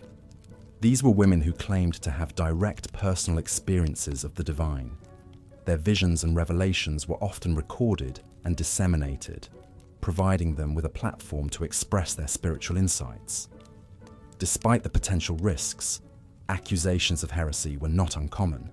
Many of these women became influential figures in their communities and beyond. Women during the Middle Ages also worked. They could be found in a variety of occupations, from brewing and baking to weaving and spinning. Some women even ran their own businesses. However, their work was often undervalued and underpaid. Despite this, it provided them with a source of income and, in some cases, a degree of independence. It's also worth noting the role of women in medieval warfare. While they were not typically combatants, women played crucial roles in supporting their armies. They cooked, cleaned, and tended to the wounded. Some even acted as spies or messengers. There are also accounts of women who donned armor and took up arms in defense of their homes and families. Despite the restrictions and limitations placed on them, Women in the Middle Ages were not passive or powerless. They were active participants in their societies, contributing to the economy, the church, and the family. They navigated the challenges and opportunities presented by their time with strength, resilience, and resourcefulness. In conclusion, life for women in the Middle Ages was a complex interplay of societal expectations, religious beliefs, and personal agency. While their roles and opportunities were significantly constrained by the patriarchal norms of the time, they found ways to exercise power and influence within their given spheres. Whether as wives, mothers, nuns, mystics, workers, or warriors, women in the Middle Ages were integral to the functioning and survival of their societies. They were, in every sense, the unsung heroes of their time. As we delve deeper into our exploration of the life of women during medieval times, we find ourselves now in the bustling markets of the towns and cities. It was here, in these vibrant centers of commerce and social interaction, that many medieval women found their place in society. As one might imagine, the marketplace was a busy, lively place, filled with the aromas of freshly baked bread, ripe fruits, and an array of other goods. While the notion of the medieval period often conjures up images of women confined to the domestic sphere, in reality, quite a number of them were active participants in the economic life of their towns. Women could be found selling everything from food and drink to textiles, and even services such as laundry and nursing. They were bakers, brewers, butchers, and candlestick makers. Some women even managed inns or taverns. These women, often widows, were respected and integral members of their communities, capable of running a business and maintaining a household. A good example of this can be found in the records of the time. Take, for instance, the case of Margery Kemp, a 15th century businesswoman who ran a brewery and a grain mill. Margery's story is unique because she not only managed these enterprises, but she also wrote about her experiences, giving us a rare glimpse into the life of a working woman in the Middle Ages. Margery's tale speaks of the challenges she faced, her struggles with societal expectations, and her relentless determination. While it's true that many women in the Middle Ages were unable to read or write, the story of Margery Kemp provides evidence that some women were literate and indeed made significant contributions to the literary world. Women such as Julian of Norwich, Hildegard of Bingen, and Christine de Pizan authored works that have become classics of medieval literature. These women wrote about religion, philosophy, and even the plight of women in society, challenging the traditional roles and expectations of their time. These women were not the norm, of course. Most women, particularly those of the lower classes, had lives dominated by work. A peasant woman's day would start at dawn, tending to the animals, making cheese and butter, brewing ale, cooking, cleaning, and caring for her children. It was a relentless, physically demanding lifestyle, with little time for rest or leisure. Despite the hardships, women found ways to express their creativity and skill.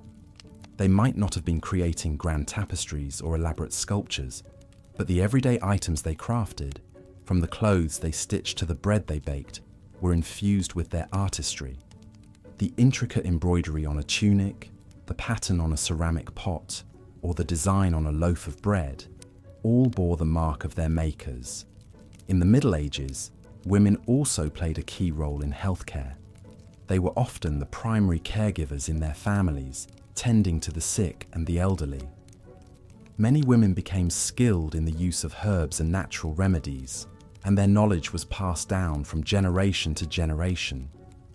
Some women, like Hildegard of Bingen, combined their skills in healing with their religious vocations, becoming renowned for their knowledge of medicinal plants and their ability to heal. Yet despite these contributions, women in the Middle Ages had to contend with a society that was largely patriarchal. Laws and customs often favored men, and women had limited rights and freedoms. A woman's place was largely determined by her marital status, and her options were often limited to marriage, the convent, or, in rare cases, a life of solitary struggle. Despite these challenges, women in the Middle Ages displayed a remarkable resilience and adaptability.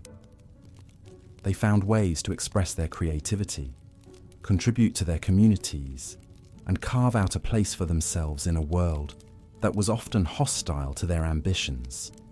Their stories, while often overlooked in the grand narrative of history, are a testament to their strength and endurance. They remind us that behind the stereotypes and misconceptions, there lies a rich tapestry of lives lived with courage, determination, and grace. As we continue our exploration of the lives of medieval women, it is pertinent to acknowledge the role of religion. The Church was the heart and soul of medieval life and wielded an enormous influence over every aspect of existence, including the lives of women. In the Middle Ages, religion permeated not just the spiritual realm, but also the political, social, and cultural spheres. Women in the Middle Ages were expected to be pious and devoted to their faith. They were taught, from an early age, about the virtues of modesty, obedience, and patience, as well as the importance of prayer and devotion. They were also encouraged to be charitable and to care for the less fortunate, as this was viewed as a path to spiritual salvation. Many women became nuns, choosing to dedicate their lives to God and service. Convents offered a refuge for women who did not wish to marry or could not afford a dowry. Inside these religious institutions, women could receive an education, something often denied to them in the wider world. They learned to read and write, studied the Bible, and some even became accomplished scholars. The most famous example of such a woman is Hildegard of Bingen, a German nun of the 12th century, who was an influential writer, composer, philosopher, and visionary. However, the Church also set many of the societal norms and expectations for women. It promoted the idea of women as the weaker sex, both physically and morally, and therefore in need of male guidance and protection. Women were often portrayed as either saints or sinners, with little room for anything in between. These stereotypes reinforced the subordinate status of women and limited their opportunities. Despite these restrictions, some women found ways to exercise power and influence within the Church. They could not become priests or bishops, but they could become abbesses, the female equivalent of an abbot. Abbesses were in charge of convents and had considerable authority over their communities. They could own and manage property, make legal decisions, and some even had the power to excommunicate. However, the role of an abbess was not easy. They were expected to be models of virtue and to enforce the strict rules of the convent. They also had to navigate the complex politics of the Church and maintain good relations with male Church officials. Yet, despite these challenges, many women thrived in this role and used their position to make a difference in their communities. The Church also provided opportunities for women to become involved in local parish life. Women could join religious guilds, groups of laypeople dedicated to a particular saint or cause. They could also participate in religious festivals and processions, which were major events in the medieval calendar. In these ways, women could contribute to the spiritual life of their community and gain a sense of purpose and belonging. Yet, it is also important to remember that not all women in the Middle Ages were devoutly religious. Some women were skeptical of the Church and its teachings, while others were accused of heresy or witchcraft. These women faced persecution and, in some cases, even execution. The Church's attitude towards these women reveals the darker side of medieval religion and its impact on women's lives. In conclusion, the Church played a crucial role in the lives of medieval women. It offered opportunities for education, service, and leadership, but it also imposed strict norms and expectations. Women navigated this complex landscape with resilience and ingenuity, carving out spaces of autonomy and influence within a patriarchal system. As we continue our journey through the Middle Ages, we will explore further the ways in which women negotiated their place in this fascinating period of history. As the night draws on, let these stories of resilience and strength guide you into a peaceful slumber. As the night sky deepens and tranquility settles in, we continue our exploration of what life was like for women during the medieval times. We've covered aspects of their daily lives, their roles in society, religion, and the economy. And now we venture into an area that held significant importance throughout the medieval era: marriage and family life. Marriage during the Middle Ages was not a matter of personal choice, but rather an institution designed to maintain the social and economic order. This was true for both men and women, but the impact was different for each sex. Women, particularly those of noble birth, were often married off at a young age to solidify alliances, settle disputes, or enhance the economic and social standing of their families. The bride's consent was technically necessary, but it was often obtained through pressure or manipulation.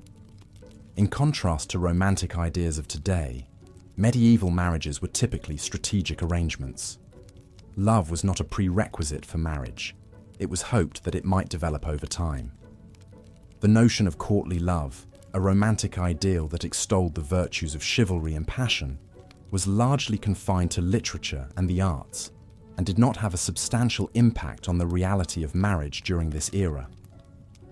The bride would bring a dowry to the marriage, a collection of goods, property, or money that became the husband's upon marriage. This dowry system served not only as a form of economic security for the woman, but also as a way to attract desirable suitors. Once married, a woman's main duty was to bear children. The high infant mortality rate and the need for heirs meant that women were often pregnant. In addition to childbearing, women were expected to manage the household. This included tasks such as cooking, cleaning, and supervising servants, but also involved managing the finances and maintaining the estate in her husband's absence. Despite the constraints and challenges faced by medieval women, they were not passive or powerless. They held positions of influence within the household, and their work was vital to the survival and prosperity of their families. Moreover, some women were able to exercise power in other ways. For example, a widow could inherit her husband's property and title, and could wield considerable influence. The church also offered opportunities for women. While it's true that the medieval church was a patriarchal institution, it did offer women certain roles and positions of authority. Women could become nuns, and within the cloistered walls of a convent, they could study, write, and participate in intellectual and spiritual pursuits that were often denied to them in the secular world. At the end of the day, life for women in the Middle Ages was complex and varied. It was shaped by a multitude of factors, including social status, geographical location, and individual circumstances. Women faced many challenges, but they also found ways to navigate the complexities of their world. So, as we delve deeper into the night, let's reflect on the resilience, adaptability, and strength of these medieval women. Their stories, often hidden in the shadows of history, are an integral part of our shared past. As we continue to explore, we gain a more nuanced understanding of a time period that is often misunderstood and oversimplified. Each piece of knowledge not only brings us closer to understanding the past, but also provides us with insights into the present. As you drift further into sleep, let your mind wander through the ages. Imagine the castles and markets, the fields and forests, the bustling households and quiet convents. Picture the women who lived, worked, and dreamed within these spaces. Their lives, so different from our own, yet marked by the same hopes, fears, and desires that continue to shape our world today. Let these stories guide you into a peaceful slumber and awaken you with a deeper understanding and appreciation of our shared human history. In our exploration of the lives of women in medieval times, we've traversed various societal roles and expectations. we ventured into the realms of noble women and peasant women and uncovered the hard truths about their daily lives. As we drift deeper into the tapestry of history, we find ourselves now turning to the topic of love, marriage, and family life.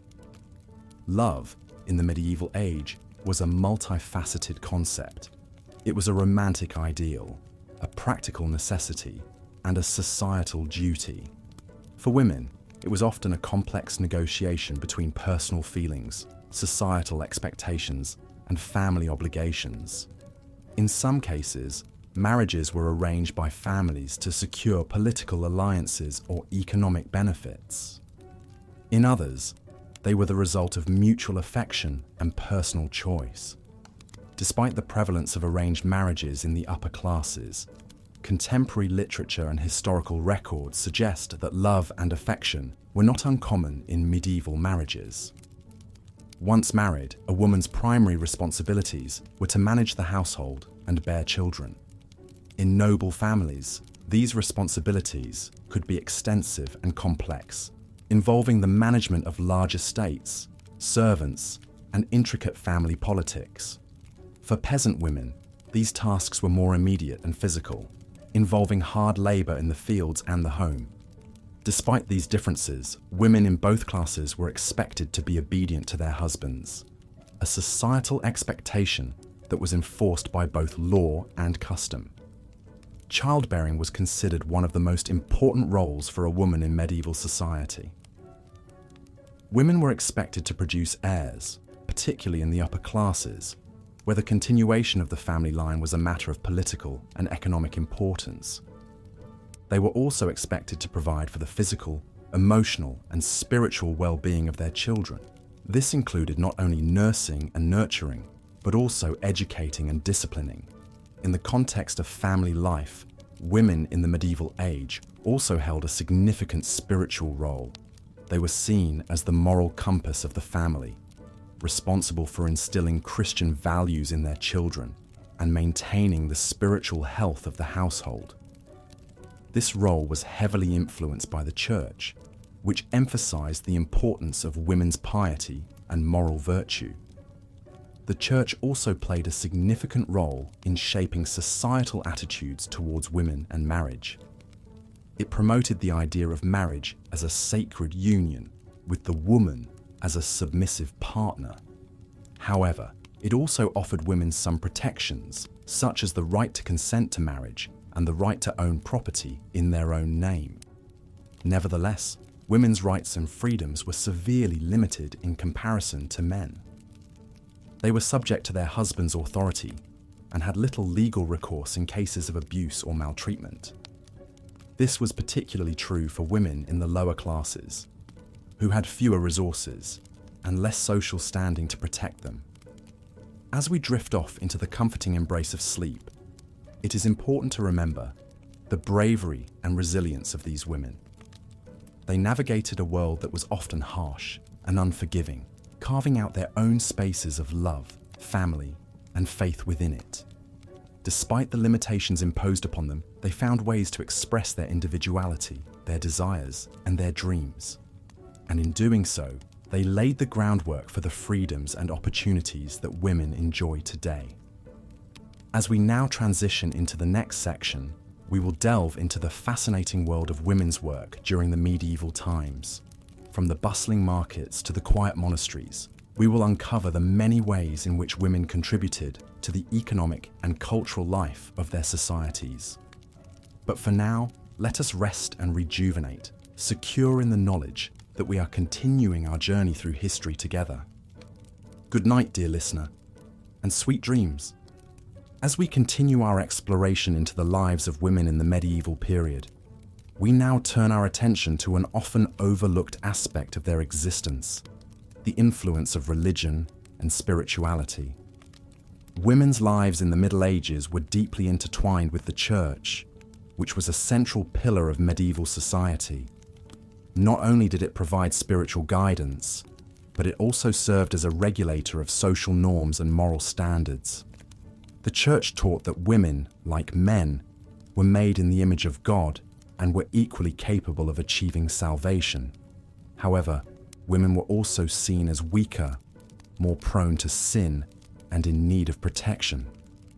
This belief stemmed from interpretations of the Bible, particularly the story of Adam and Eve, where Eve was depicted as being created from Adam's rib, suggesting a subordinate status.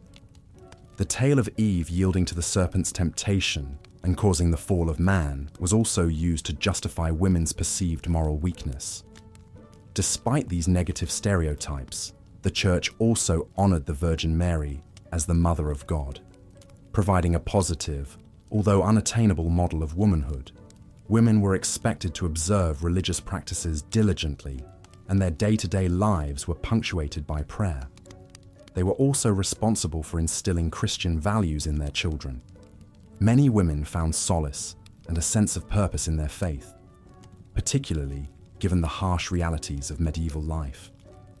The Church offered a sense of hope and reassurance, promising eternal life in heaven for those who lived in accordance with God's laws. However, the Church was not just a spiritual institution. It was also a political and economic powerhouse, owning vast amounts of land and wealth. This power was overwhelmingly in the hands of men, with women largely excluded from positions of authority. Women could not become priests, bishops, or popes, and were generally barred from delivering sermons or administering sacraments. Despite these restrictions, some women found ways to carve out influential roles within the Church. Convents offered one of the few opportunities for women to gain an education and to escape the confines of marriage and motherhood. Nuns, like monks, took vows of poverty, chastity, and obedience. They devoted their lives to prayer and contemplation, but also undertook practical work such as nursing the sick, teaching, and making manuscripts. Some nuns rose to become abbesses, gaining substantial power and responsibility within their religious communities. There were also a number of notable female mystics during the Middle Ages, women who claimed to have direct, personal experiences of God. Figures like Julian of Norwich and Hildegard of Bingen wrote influential theological works and were respected for their spiritual insights. Their writings provide a valuable window into the spiritual lives of medieval women, demonstrating their capacity for deep theological thought and their desire for a personal relationship with God. Despite the restrictions placed on them, women in the Middle Ages were not passive recipients of church teachings. They found ways to negotiate their own spiritual paths, whether through the relative freedom of the convent, the mystical pursuit of a direct connection with God, or the everyday piety of the home. Their stories remind us that, even within the constraints of a male-dominated society, women have always found ways to assert their agency and shape their own experiences. As we move forward in our exploration, we will examine another crucial aspect of women's lives during the Middle Ages, their roles in the world of work. But for now, let this image of the medieval woman as a spiritual being, navigating the complexities of faith and morality within the confines of a male-dominated church, guide your dreams and thoughts as you drift further into restful sleep. As we continue to journey through the experiences of women during the medieval times, we come now to the realm of medicine, healthcare, and childbirth. It is important to understand that in this period, the separation between the spiritual and the physical was not as distinct as it is today. Many of the medical practices were bound up in religion and superstition. Women played a significant role in healthcare during the medieval times. They were often the caregivers within their own households, a role that extended to the community at large. This was particularly true in rural areas where professional medical help was scarce. Women would use a combination of herbs, prayer, and practical knowledge to tend the sick. However, in more urban areas, the professional role of the healer began to be monopolized by men, with women often being relegated to the role of assisting in surgeries or acting as midwives. Speaking of midwives, childbirth was a particularly risky endeavor during the medieval period. the mortality rate for mothers was high due to complications during delivery and the lack of understanding about hygiene. The birthing process was a community event, often involving female relatives and neighbours, led by the midwife, who was a woman trained in childbirth. The midwife's knowledge was passed down from generation to generation, rather than being academically taught. An interesting aspect of medieval medicine was the belief in wise women. These were women who were believed to have special knowledge or powers to heal. They were often older women, respected and feared in equal measure. They were considered to be in touch with the spiritual world and could use this connection to heal physical ailments.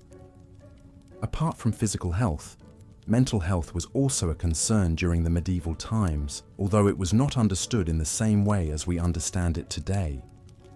Conditions that we would now recognize as depression, anxiety, or post-traumatic stress disorder were often attributed to spiritual or demonic influence. Treatments ranged from prayer and fasting to more drastic measures such as exorcism. In the realm of education, opportunities for women were limited. Most women were illiterate, and those who could read and write were usually from the nobility or the church. It was generally believed that women did not need to be educated, as their primary role was to bear and raise children. However, there were exceptions. Some women, particularly those in religious orders, were highly educated. They were able to study art, music, and literature, and some even wrote influential theological works. Despite these restrictions, women found ways to influence and shape their world. They might not have had access to formal education, but they were often skilled in herbalism, weaving, brewing, and a host of other practical skills. They played crucial roles within their communities, often acting as peacemakers, mediators, and counselors. The lives of women during the medieval times were marked by hardship and restrictions, but also by resilience and resourcefulness.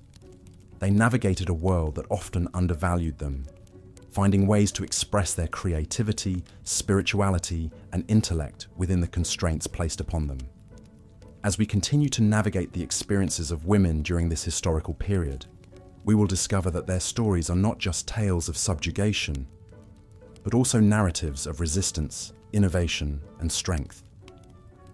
In our next section, we will delve into the daily routines and social activities of women in the medieval times, providing a vivid glimpse into their everyday lives. So, close your eyes and let the soothing cadence of history lull you into a peaceful slumber as we prepare to journey further back in time. In the historical tapestry that is the Middle Ages, the thread of women's lives weaves a complex pattern. As we delve deeper into the period spanning from the 5th to the 15th century, we find that the lives of women during these times were far from homogeneous. Their experiences and roles were largely influenced by their social status, geographical location, and the prevailing cultural norms of the time. The roles of women in the medieval period were multifaceted. They were mothers, wives, daughters, and sisters. But they were also business owners, healers, and farmers. The roles they occupied were often determined by their marital status and their lineage. Unmarried women, including widows, had more legal rights than their married counterparts. They could own property, enter into contracts, and even run businesses. Understandably, these were significant roles that contributed to the economic fabric of the society. Married women, on the other hand, were expected to bear and raise children, maintain the household, and support their husbands' occupations. They had fewer legal rights than unmarried women due to the doctrine of coverture, which held that a woman was covered by her husband's identity and therefore had no separate legal existence. However, this did not mean that they were inactive or unimportant. On the contrary, they played crucial roles in managing their households, which often included overseeing servants, managing finances, and taking care of agricultural duties. Women of noble birth lived lives that were vastly different from those of the lower classes. They were usually educated, often in convents, and they were expected to be well-versed in social etiquette. These women had more leisure time and were often involved in political machinations. They could act as regents for their underage sons and had a significant influence on court politics. In stark contrast, peasant women had little time for leisure or education. Their lives were consumed by labor-intensive work. They worked alongside their husbands in the fields, tended to animals, brewed beer, cooked, cleaned, and cared for the children. Despite the harshness of their existence, they were integral to the survival of their families and the broader community. Religion played a significant role in the lives of medieval women. The church provided opportunities for women that were not available in secular society. Women could become nuns and, in doing so, could receive an education and escape the traditional roles of wife and mother. Some women even achieved high status within the church, such as Hildegard of Bingen, a renowned abbess, writer, composer, and philosopher. However, the church also imposed strictures on women.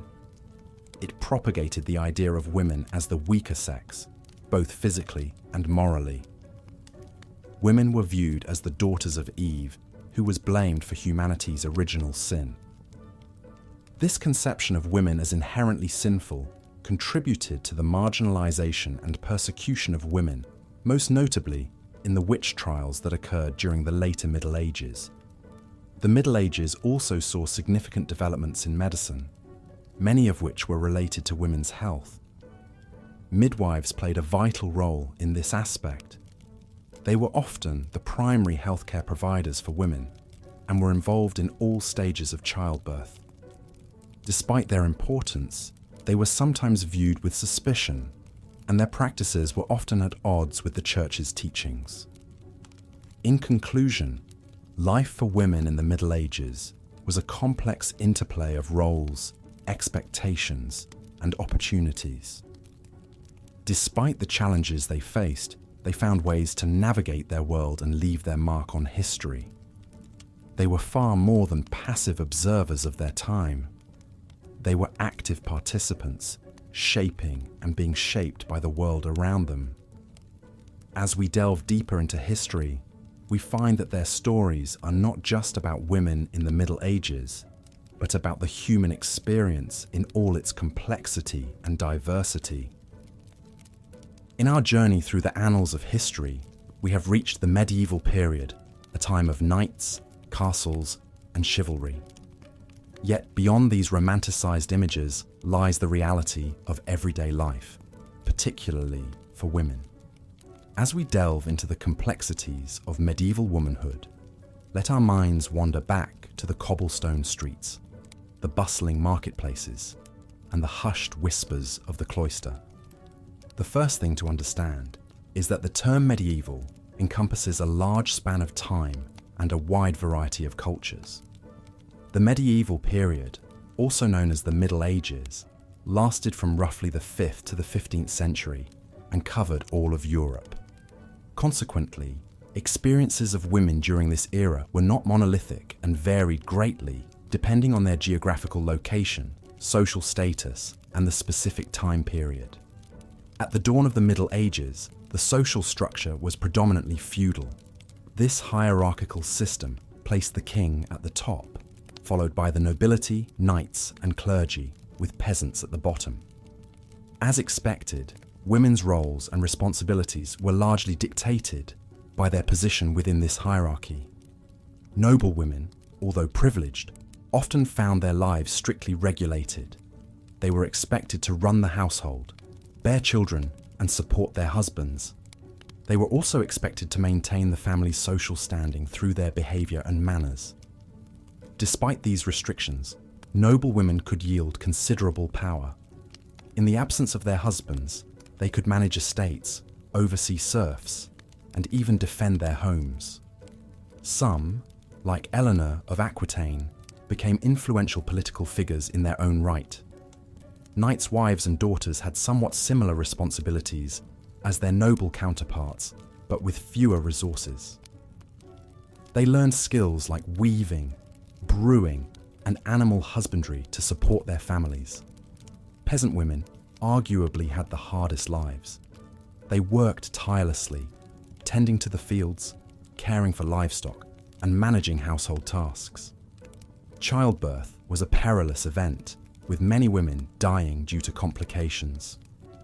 Despite these hardships, they were the backbone of the medieval economy, contributing significantly to agricultural production. In contrast to the secular world, the church offered a different path for women. While the church maintained traditional gender roles, it also provided opportunities for women to lead lives of devotion and service. Women could become nuns, dedicating their lives to prayer and charity. They could also become mystics, theologians, or anchoresses, living a life of seclusion for spiritual purposes. The Middle Ages also saw the rise of beguines, lay religious women who lived in semi-monastic communities. They didn't take lifelong vows, allowing them the flexibility to leave the community if they chose to marry or for any other reason. Education was not a common privilege for women during this era. Noble women might receive some education, often from private tutors or learned family members. They were typically taught to read and write, and sometimes even learned Latin. Peasant women, on the other hand, were largely illiterate. Yet despite these limitations, some women became renowned for their intellectual pursuits. Hildegard of Bingen, a nun, was a prolific writer, composer, philosopher, and visionary. Julian of Norwich, an anchoress, wrote the earliest surviving book in the English language to be written by a woman, Revelations of Divine Love. The medieval period was a time of contrasts for women. On one hand, they faced numerous restrictions and hardships. On the other hand, they also found ways to exercise power, express their spirituality, and contribute to their societies. As we continue our exploration, allow yourself to drift deeper into the realm of dreams, guided by the stories of these women and their enduring spirit. In the medieval period, a woman's place was primarily in the home, where she would manage the household and raise the children.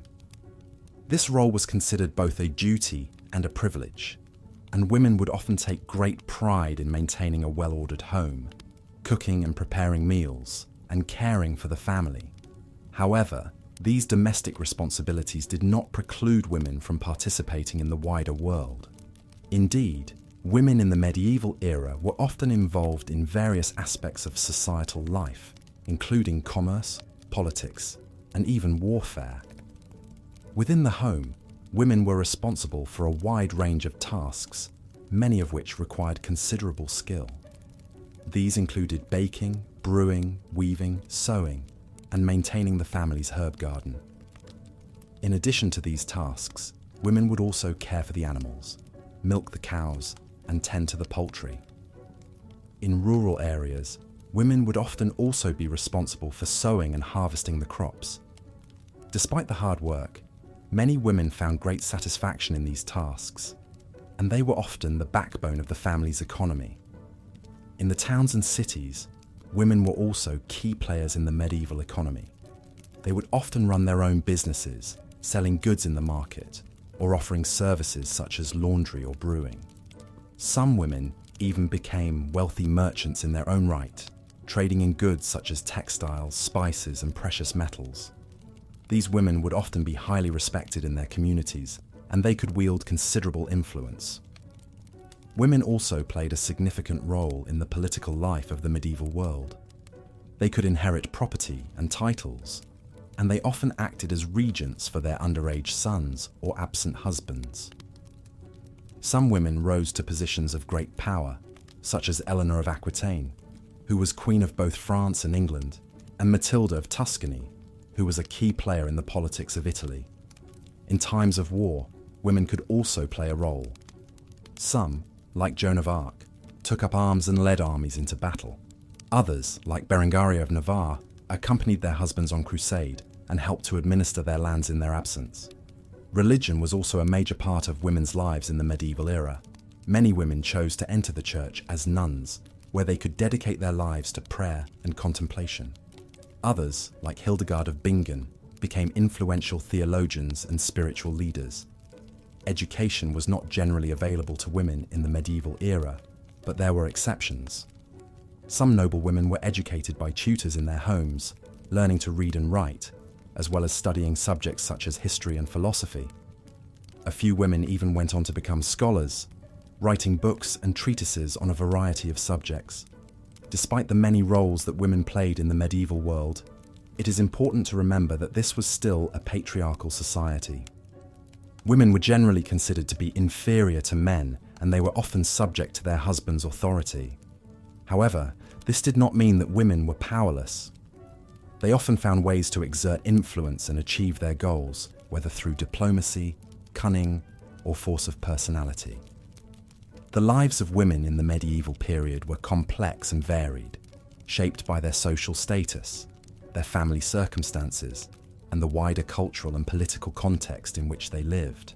They faced many challenges, but they also had opportunities for influence and achievement. Their stories provide a fascinating insight into a world that was very different from our own, but also strikingly similar in many ways. As we delve further into the tapestry of medieval women's lives, we find ourselves in the realm of women in the workforce. It is a common misconception that women during this era were confined to their homes, performing only household chores. But in truth, women participated actively in the medieval economy, often managing their own businesses and trades. Consider the alehouse, a ubiquitous establishment in medieval towns. Brewing and selling ale was a trade dominated by women, known as alewives. These women had an intimate knowledge of fermentation processes and were skilled entrepreneurs. While men were off at war or labouring in the fields, alewives kept the ale flowing, an essential task given that ale was safer to drink than water in a time before modern sanitation. While these women did face criticism and suspicion, often depicted as deceitful or immoral in contemporary literature and art, their economic contribution was undeniable. Similarly, women were also heavily involved in textile production. Spinning, weaving, and sewing were considered women's work, and many women spun wool into yarn at home, a task so common it was often used as a metaphor for women's work in general. But beyond the home, there were also professional female weavers and seamstresses. Some women even ran their own textile workshops, managing apprentices and journeymen, just like their male counterparts. In the bustling markets of medieval towns and cities, women were a common sight. Many were market sellers, hawking everything from food to fabric. They set up their stalls in the market square, shouting out the quality of their goods to anyone who would listen. These women had to be shrewd negotiators, capable of haggling with the best of them. And in an era without standardized weights and measures, they also needed a keen eye to ensure they were not being cheated. But women's work was not confined to these traditionally female occupations. Records show that women worked in a wide variety of trades. There were female bakers, butchers, and fishmongers. There were women who worked in metal trades, as blacksmiths, silversmiths, and pewterers. Some women were even employed in construction, hauling water and bricks for the men who built the great cathedrals and castles of the era. Not all women were workers, though. There were also women of wealth and power. Noble women managed vast estates in their husband's absence, making decisions about crops, tenants, and finances. They were responsible for the welfare of the people living on their lands, and their decisions could mean the difference between prosperity and famine. These women had to be skilled administrators and diplomats, navigating the complex social and political waters of the medieval world. Women also found opportunities in the church. Some became nuns, devoting their lives to prayer and service. Convents could offer a life of relative freedom and intellectual stimulation, where women could study, write, and engage in scholarly debate. Some nuns became influential figures in their own right, like Hildegard of Bingen, a German nun who was a renowned composer, philosopher, and visionary. But life was not always easy for these working women. They were paid less than men, and their work was often undervalued. They faced restrictions on their ability to own property or enter into contracts, and they lived in a world where their worth was often defined by their ability to bear children. Yet despite these challenges, they persevered, carving out lives of dignity and purpose. As we reflect on the lives of these medieval women, we are reminded of the diversity and complexity of women's experiences throughout history. They were not just passive figures confined to the domestic sphere. They were workers, entrepreneurs, managers, and scholars. They were active contributors to the economic, social, and cultural life of their communities. And their stories continue to inspire us today as we strive for a world in which all women are valued for their talents and contributions. So, as we drift into the realm of dreams, let us carry with us the image of these remarkable women, the alewives with their bubbling brews, the market sellers with their colourful stalls, the noblewomen with their sprawling estates, and the nuns with their quiet devotion. Let their stories resonate with us, reminding us of the resilience and strength of women throughout the ages. As we close our eyes and surrender to sleep, let us honour these women of the past, and all the women who continue to shape our world today. Good night.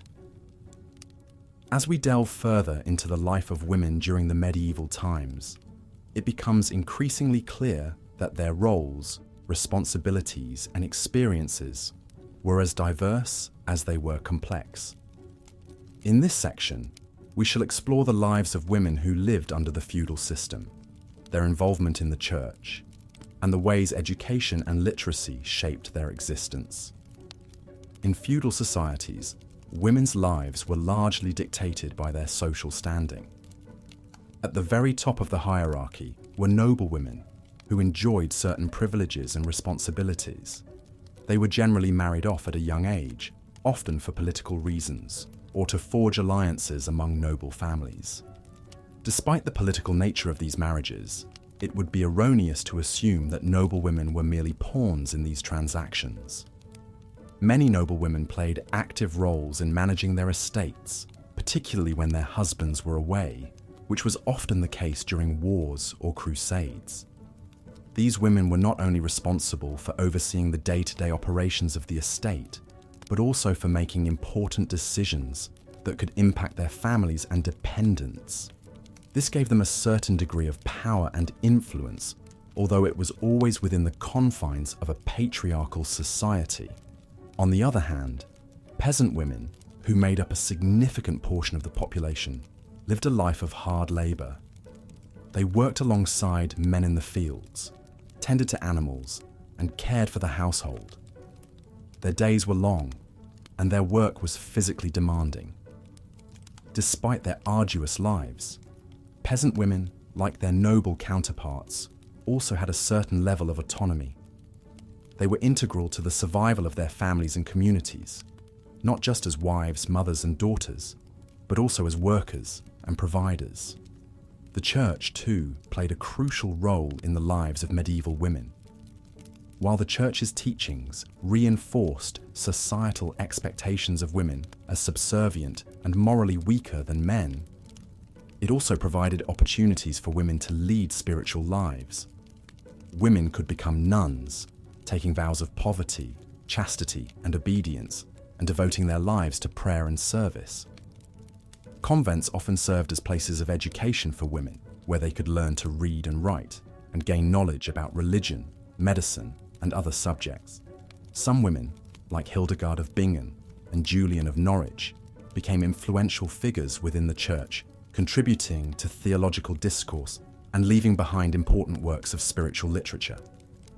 Education and literacy were generally limited to the upper classes and the clergy, but there were exceptions. In some areas, particularly in towns and cities, girls might have attended schools run by the church or received private lessons from tutors. Women who were literate often used their skills to manage household accounts, correspond with relatives or business associates, and read for pleasure or spiritual edification. While the majority of women in the Middle Ages were likely illiterate, those who had access to education could exert a certain level of influence within their families and communities. In conclusion, while women in the Middle Ages were undeniably constrained by societal norms and expectations, they also navigated these constraints in ways that allowed them to exert influence, fulfill their responsibilities, and lead meaningful lives. Whether they were noble women managing vast estates, peasant women working tirelessly to provide for their families, or nuns contributing to the spiritual life of their communities, medieval women were not passive spectators, but active participants in their own lives and in the world around them. As we delve further into this fascinating period of history, let's continue to challenge our preconceptions and seek a more nuanced understanding of the lives of women in the medieval times. In the next section, we will explore the role of women in art and culture, their involvement in trade and commerce, and the ways in which they resisted and negotiated societal norms to carve out spaces for themselves. For now, as you drift further into a state of relaxation, let the stories of these resilient women inspire you with their strength, their courage, and their unwavering spirit. In the previous sections, we have explored the general landscape of the lives of medieval women, their roles within the family, and their involvement in the labor force. Now we shall delve deeper into the distinct roles women played in the religious and political landscape of the medieval era. The church was an integral part of medieval society, and women played a significant role in various religious capacities, though their involvement was often overlooked or underestimated. Many women served as nuns, devoting their lives to the pursuit of spirituality. The convent provided a refuge for women from the hardships of the outside world, and for some, it was a space for intellectual growth and personal development. A notable example is Hildegard of Bingen, a German abbess who made significant contributions to music, botany, and theology in the 12th century. Her works are still respected and studied today, and she was ultimately canonized as a saint. Yet the church was not an entirely egalitarian institution. Women were often barred from serving as priests or bishops. They could not give sermons, and their access to religious texts was limited. This did not stop some women from challenging these restrictions. Women like Julian of Norwich and Margery Kempe used mystical experiences as a platform to share their spiritual insights. They wrote about their visions and ideas, taking on the role of spiritual guides, despite the limitations imposed on them. In the political sphere, women's roles were even more complex. Queens and noblewomen wielded considerable influence, often serving as regents during their husbands' or sons' absences. They were involved in diplomacy, maintaining relationships with other nobles and kingdoms, and even leading troops into battle in some instances. Eleanor of Aquitaine was one such powerful queen, who was known for her political acumen and influence. As the queen of both France and England at different times, she played a pivotal role in shaping the politics of the 12th century. However, their political power often hinged on their relationships with men. When their husbands or sons were present, these women were expected to step back into a supporting role. Yet, they were often the power behind the throne, quietly influencing decisions and shaping policy. Common women, on the other hand, had less political influence. They could not hold office or vote, and their voices were often silenced in political matters. However, they still found ways to make their influence felt. Women participated in revolts, petitioned their lords for justice, and even formed guilds to protect their interests. They might not have had formal political power, but they were far from passive. It is important to remember that the experiences of women in the Middle Ages were diverse. While some women were cloistered nuns, others were powerful queens. Some were artisans and labourers, others were wives and mothers. They faced restrictions and challenges, but they also found ways to navigate these limitations and make their voices heard. In religion and politics, As in every aspect of medieval life, women were active participants, shaping the world around them in ways both seen and unseen. In the next section, we will delve into the cultural and social lives of medieval women, exploring their roles as patrons of the arts, their involvement in the world of fashion, and their participation in popular pastimes. As we continue our journey through the Middle Ages, we will gain a deeper understanding of the richness and complexity of women's lives during this era. So, as you close your eyes and prepare to drift into sleep, imagine the bustling streets of a medieval city, the quiet serenity of a convent, or the grandeur of a royal court. Remember the women who lived, loved, worked, and dreamed in these spaces, their stories woven into the tapestry of history. Good night. As we continue our journey through the complex tapestry of women's lives in the medieval era, let's venture into the realm of marriage and family life. This aspect of a woman's existence, like many others during this period, was deeply influenced by societal expectations and the rule of the church. A medieval woman's life was often predestined to follow a certain trajectory. She was expected to marry, bear children, and be under the guardianship of a man, first her father, then her husband. The concept of marriage during the Middle Ages was primarily an economic and strategic arrangement between families rather than a union of love. The woman, often a mere girl by our standards, had little to no say in the matter. Marriages were arranged by the families of the bride and groom, with the primary goal of promoting their social standing or wealth. Dowries, a sum of money or property brought by the bride to her husband upon marriage, were common. The size of the dowry often determined the type of husband a woman could attract. If a woman's family was poor and could not provide a substantial dowry, she might be forced to enter a convent or remain a spinster, a term used for an unmarried woman. In the rare instances where love did bloom within these arranged marriages, it was often seen as an added bonus, not a prerequisite. The idea of romantic love as the foundation of marriage is a relatively modern concept, and it would have been quite foreign to a medieval woman. Once married, a woman's main responsibilities were to bear children and manage the household. It's important to note, however, that managing the household in medieval times was a far cry from our present-day notion of homemaking. It involved overseeing servants, handling finances, and even managing the family's agricultural affairs, making it a considerable and challenging role. Childbearing, on the other hand, was a dangerous business. Without the medical knowledge and technology we have today, many women died in childbirth. It was also not uncommon for children to perish in infancy, making the struggle to secure a lineage and heir a fraught and heart-wrenching one. The church played a significant role in the lives of married women. It promoted the idea of marital fidelity and prohibited divorce. Despite this, it was not uncommon for men, particularly those of higher social standing, to have mistresses. Women, however, were expected to remain faithful under the threat of severe punishment.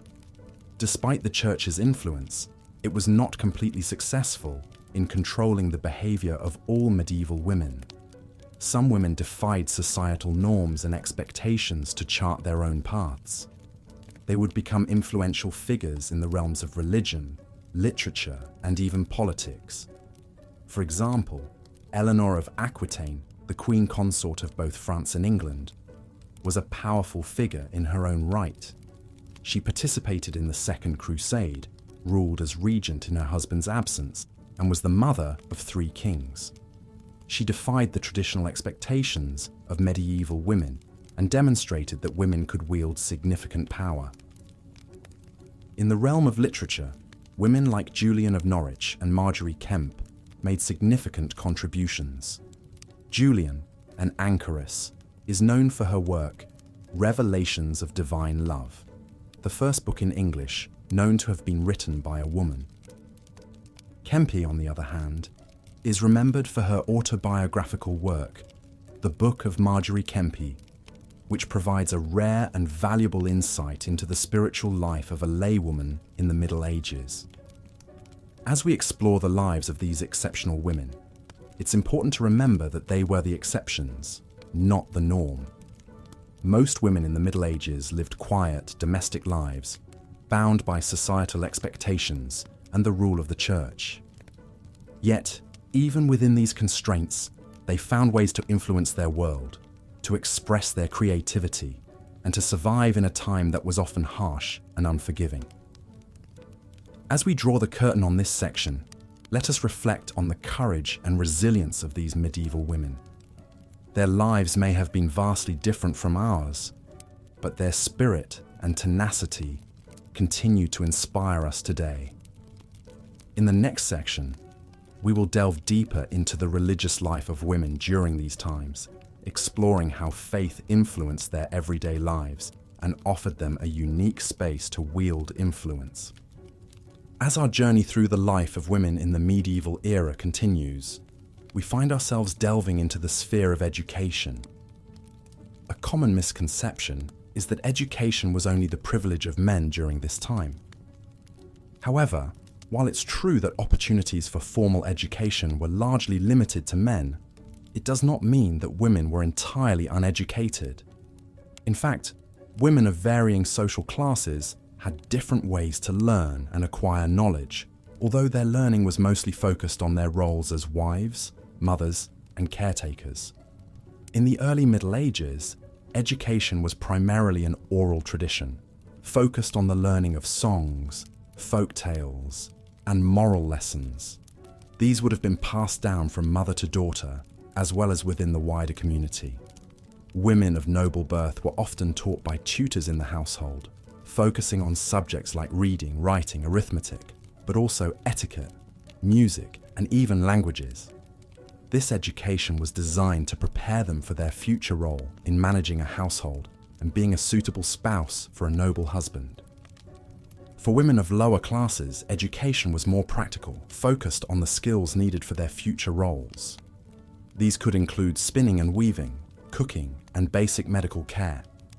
They learned by observing and assisting their mothers and other women in their community. However, despite the practical nature of their education, we should not underestimate its value.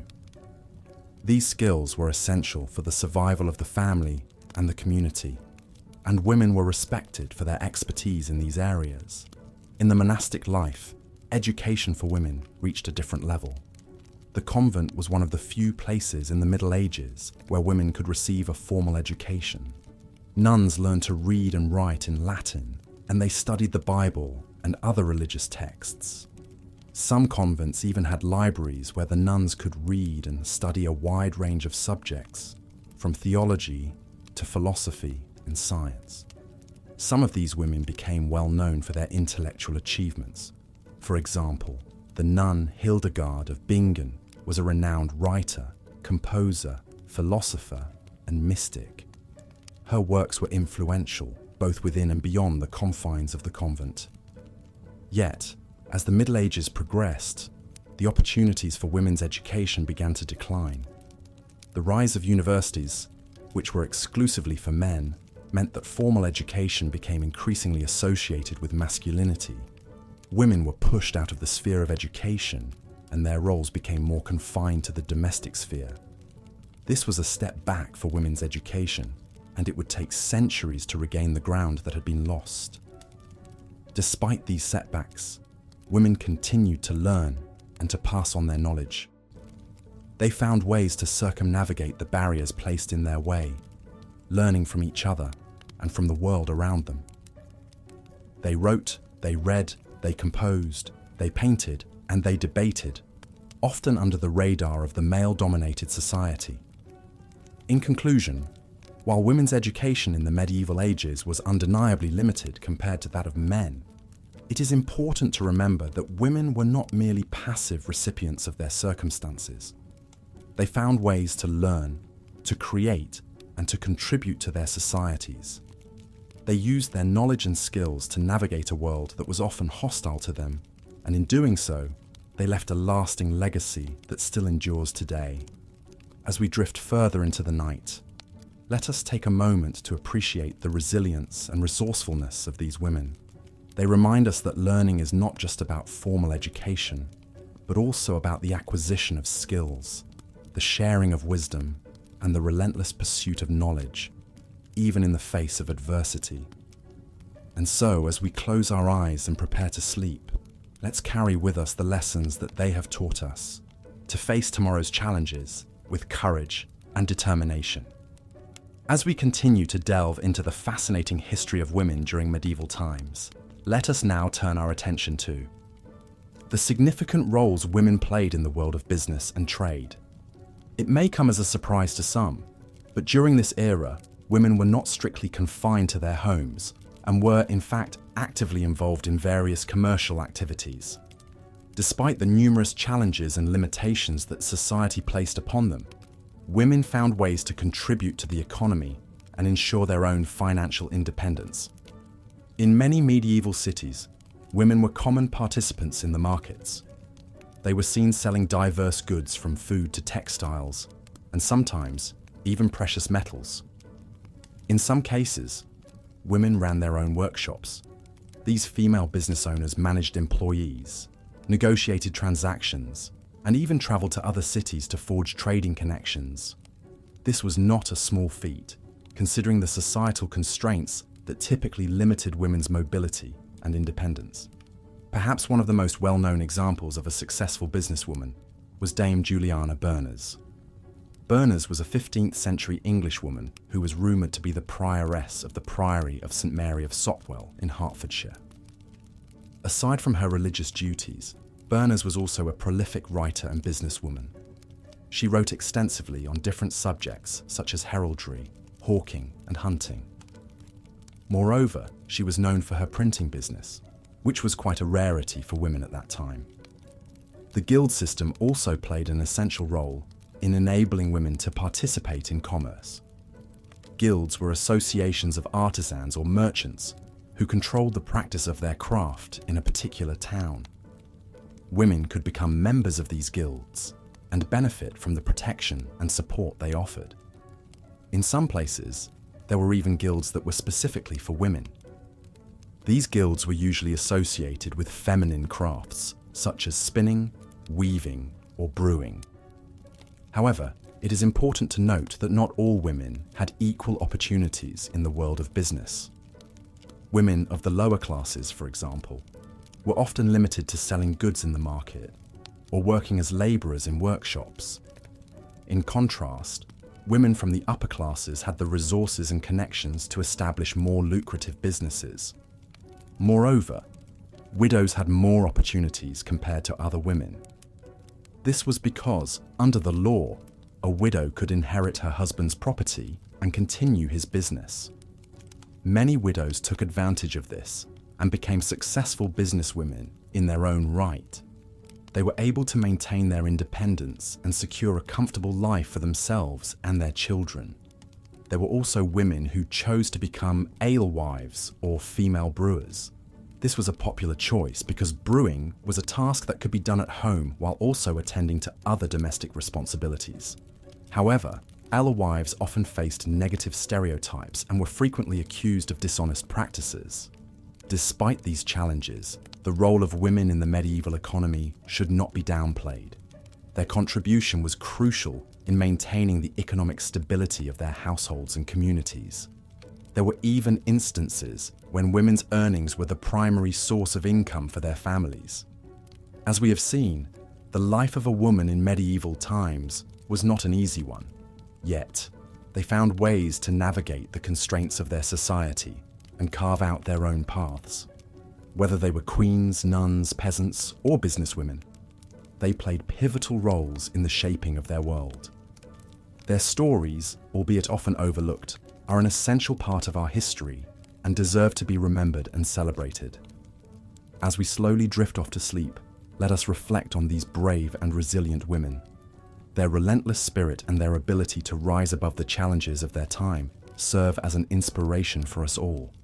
May their stories remind us of the strength and resilience inherent in each of us, ready to be unleashed when faced with life's adversities. With that thought, let us continue to journey through the realm of dreams, guided by the tales of these remarkable medieval women. As we delve deeper into the complex tapestry of medieval life for women, it is essential to recognize the role of religion, which was both a source of comfort and a cause of suffering. The Christian Church was the dominant religious institution during the Middle Ages, and it wielded significant influence over all aspects of life, including the lives of women. The Church provided some opportunities for women, such as the chance to serve as nuns or abbesses in convents, but it also imposed severe restrictions. Women who chose to devote their lives to religion were expected to live in accordance with strict rules of chastity, obedience, and poverty. They were also often required to cut off contact with the outside world, including their families. The Church's teachings reinforced the notion that women were inferior to men, both physically and morally, and these attitudes permeated society at large. Despite these considerable obstacles, some women managed to exert influence within the Church. The best-known example is perhaps Hildegard of Bingen, a German Benedictine abbess who lived during the 12th century. Hildegard was a renowned writer, composer, philosopher, Christian mystic, and visionary who made significant contributions to theology and natural history. She was also a skilled herbalist and healer, and her works on medicine and the natural world were widely respected. Yet, Hildegard was the exception, not the rule. Most women, whether they lived within the cloistered walls of a convent or in the wider world, had little power or influence. They were largely confined to the private sphere, responsible for managing the household and raising children. The drudgery of their daily lives was punctuated by frequent childbirth, which was both physically exhausting and dangerous. Maternal mortality rates were high, and many women lived in fear of dying in childbirth. Despite these hardships, women found ways to express themselves creatively. They spun stories and songs, created beautiful tapestries and embroidery, and even wrote poetry. Some women, like Christine de Pizan, a French author and poet, were able to break through societal constraints to make a name for themselves in the literary world.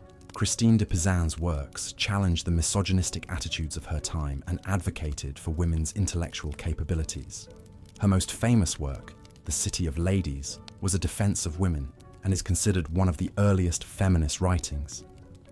In the realms of business and trade, women also played a role, although their participation was limited. Women could work as brewers, bakers, weavers, and midwives, among other trades. Some women even ran businesses, although this was rare. In general, women's work was undervalued and underpaid, and they had few opportunities to amass wealth or gain economic independence. As we conclude our exploration of women's lives in the Middle Ages, it is essential to acknowledge the diversity of women's experiences. The lives of noble women were markedly different from those of peasant women, and the lives of nuns differed still further. Women's experiences were shaped not only by their gender, but also by their social class, geographical location, and personal circumstances. Yet, despite the hardships they faced, women in the Middle Ages demonstrated remarkable resilience and resourcefulness. They navigated a society that did not value them as equals, and they found ways to express their creativity, spirituality, and intellect. They cared for their families, ran households, worked, and even ruled. Their stories, often overlooked in conventional histories, provide us with a richer, more nuanced understanding of the Middle Ages. As we drift into the realm of sleep, let us remember the women of the Middle Ages, their struggles, their victories, their everyday lives. Let us honor their resilience, their creativity, and their strength. They were not just passive spectators to history, they were active participants, shaping the world around them in ways both small and significant. Their legacy lives on, echoing through the centuries and touching our lives today.